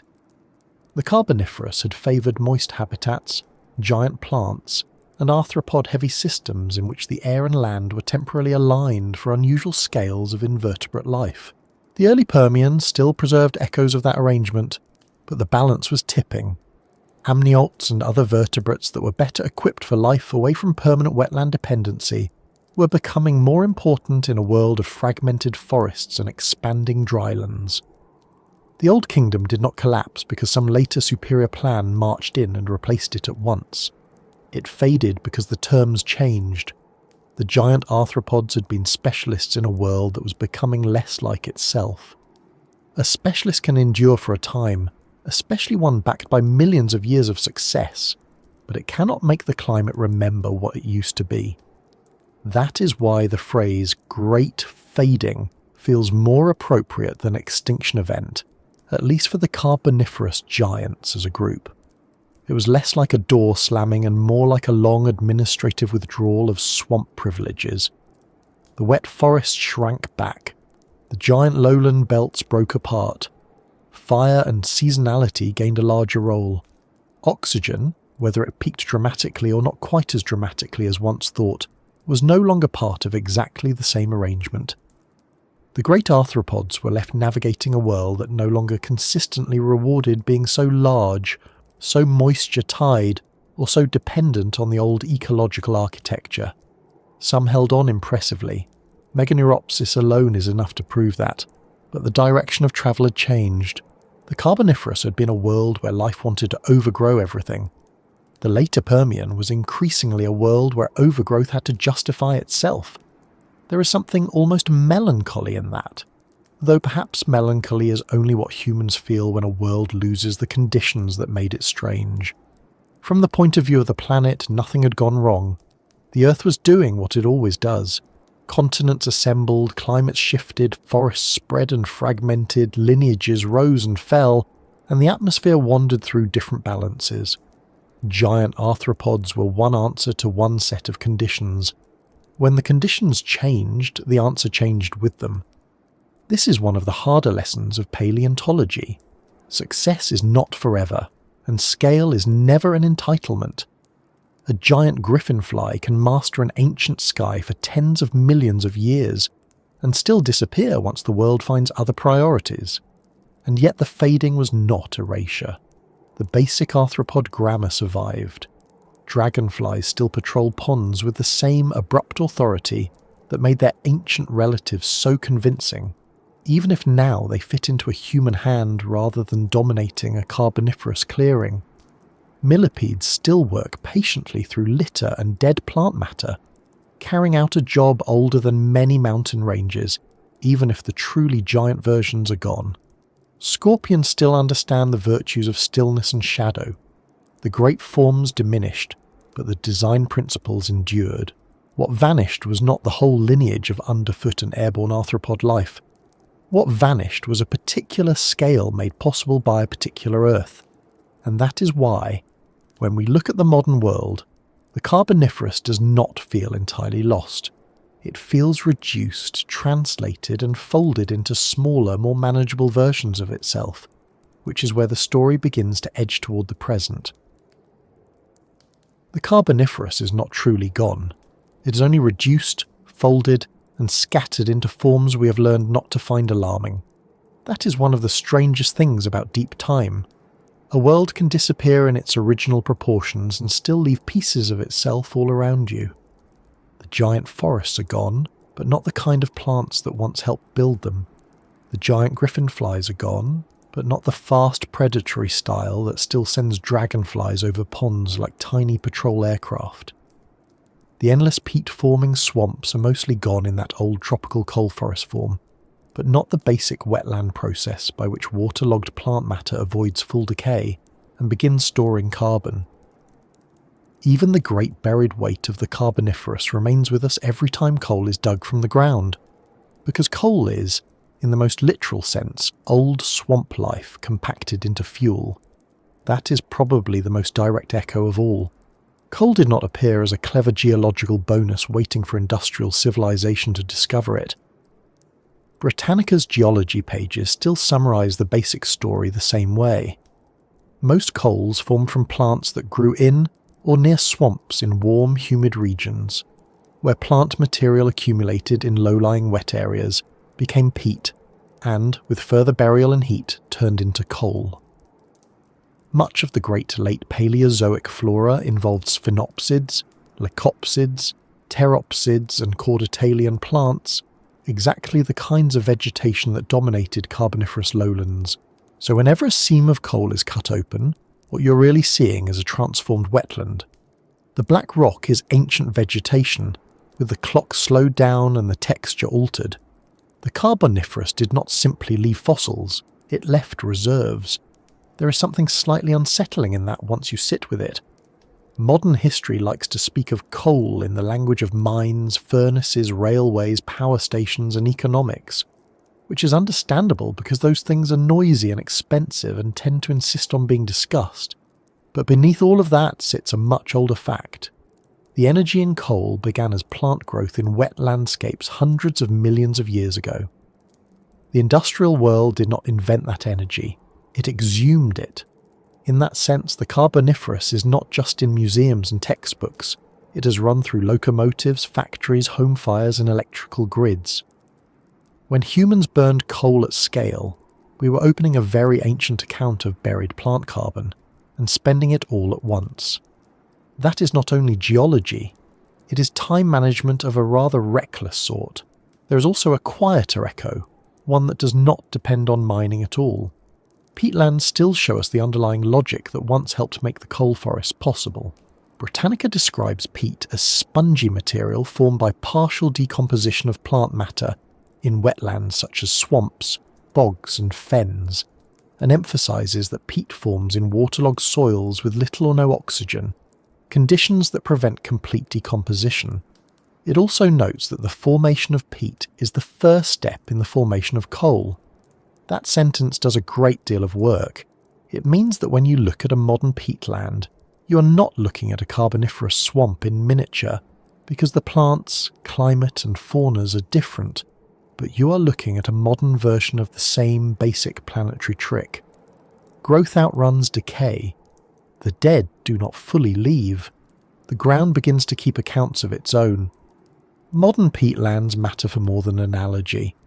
Britannica now describes them as the largest natural terrestrial carbon store, and says they sequester more carbon than all other vegetation types in the world combined. It also notes that peatlands help minimise flood risks and filter water, and that damaging them creates major greenhouse gas emissions. In other words, one of the Carboniferous period's most important environmental habits, storing carbon in wet ground because decay is slowed by waterlogging and low oxygen, is still active in the modern world and still crucial to planetary climate.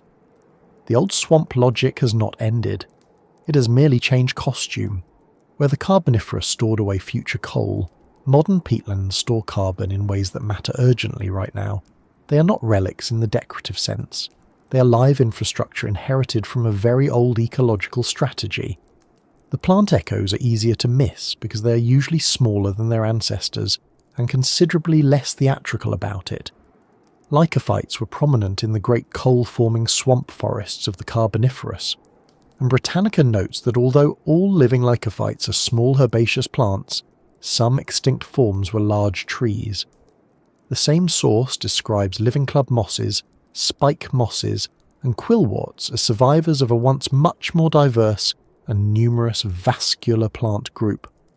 That means that a modern patch of club moss or selaginella is not just a pleasant bit of green ground cover. It is the diminished remainder of a lineage that once helped build whole coal forests. The tree-sized lepidodendron and sigillaria are gone, but the family resemblance did not vanish completely.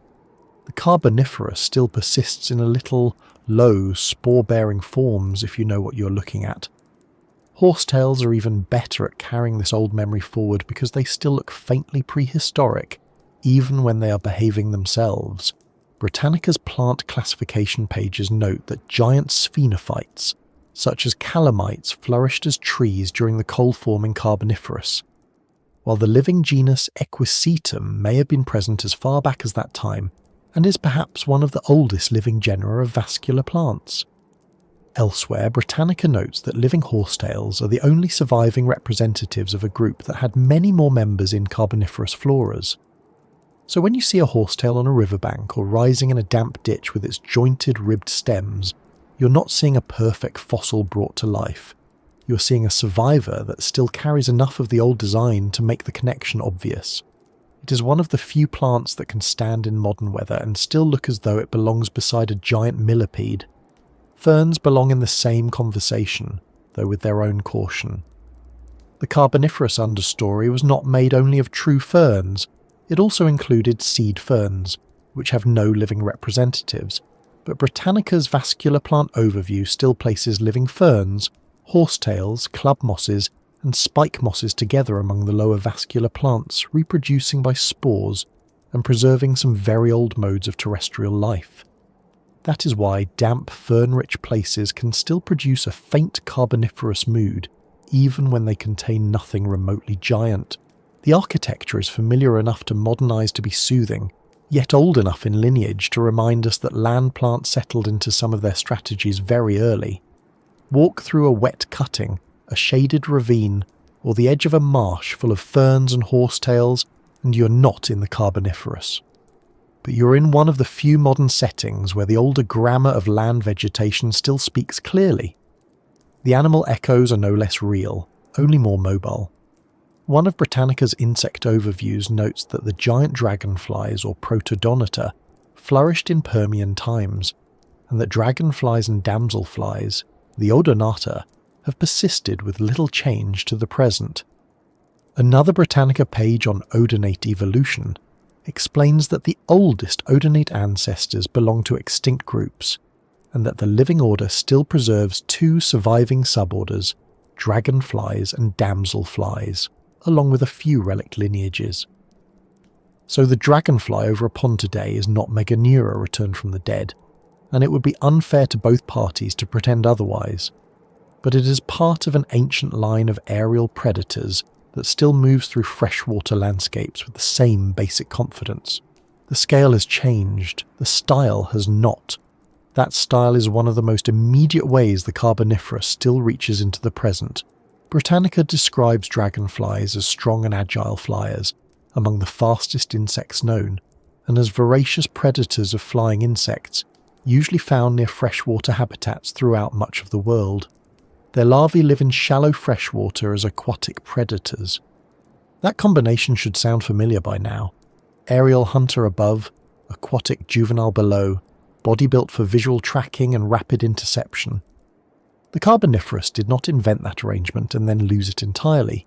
It invented a much grander version of it. The modern dragonfly is what remains after the world withdrew its permission for dragonflies the size of hawks. What we have now is the same idea in a more socially acceptable format. Even some of the stranger emotional habits of the Carboniferous survive in reduced form. Modern ponds, marshes and bog edges still attract dragonflies, damselflies, horsetails, spike mosses and dense wetland vegetation. Modern peatlands still accumulate partially decayed plant matter under low oxygen conditions. Modern club mosses and quillworts still persist as small descendants of ancient vascular lineages. The proportions are no longer outrageous, but the associations remain. Water, spores, old lineages, predatory insects and carbon-rich ground still keep company. That is why some modern wet places can feel older than they are. The sensation is not mystical. It is compositional. The cast has changed. But enough of the old props remain that the scene still carries a memory of its Paleozoic ancestry. There is also an echo in what is missing. Britannica's Carboniferous life overview makes clear that the period's terrestrial environments were dominated by vascular land plants, and that amphibians reached a peak while early reptiles were only beginning to appear. Birds, mammals, and flowering plants were absent from that world. The modern landscape is almost the reverse in emotional emphasis. Birds dominate the air, mammals dominate our attention, flowering plants dominate much of terrestrial scenery. That reversal is itself a Carboniferous echo, because once you know the older arrangement, you begin to notice that our world is not the default setting of land life, but just one later solution. The absence of giant arthropods today is not the natural state of all possible Earths. It is the result of history. Deep time has alternatives, and the Carboniferous was one of them. Coal, then, is one kind of echo. Living plant lineages are another. Dragonflies are a third. Peatlands may be the most instructive of all because they connect the ancient and modern stories without much translation. Britannica's peat overview states plainly that abundant peat formation was not possible before land plants spread widely during and after the Devonian. That means the very existence of modern peatlands is tied to the same broad botanical revolution that eventually helped make the Carboniferous world what it was. The plants had to conquer land first. Roots, stems, leaves, soils, and wetland accumulation had to become normal enough for dead plant matter to start piling up in earnest. So when a modern bog stores carbon, slows water, and preserves incompletely decayed vegetation, it is doing something that belongs to a very long terrestrial tradition. It is not imitating deep time, it is continuing one of its habits. There is a practical lesson in that too, and it is not especially subtle. The Carboniferous reminds us that vegetation can change the atmosphere and that wet landscapes can store carbon for extraordinary lengths of time. The modern world often talks about climate as though it were a purely atmospheric matter, a question of gases floating above us in abstract percentages.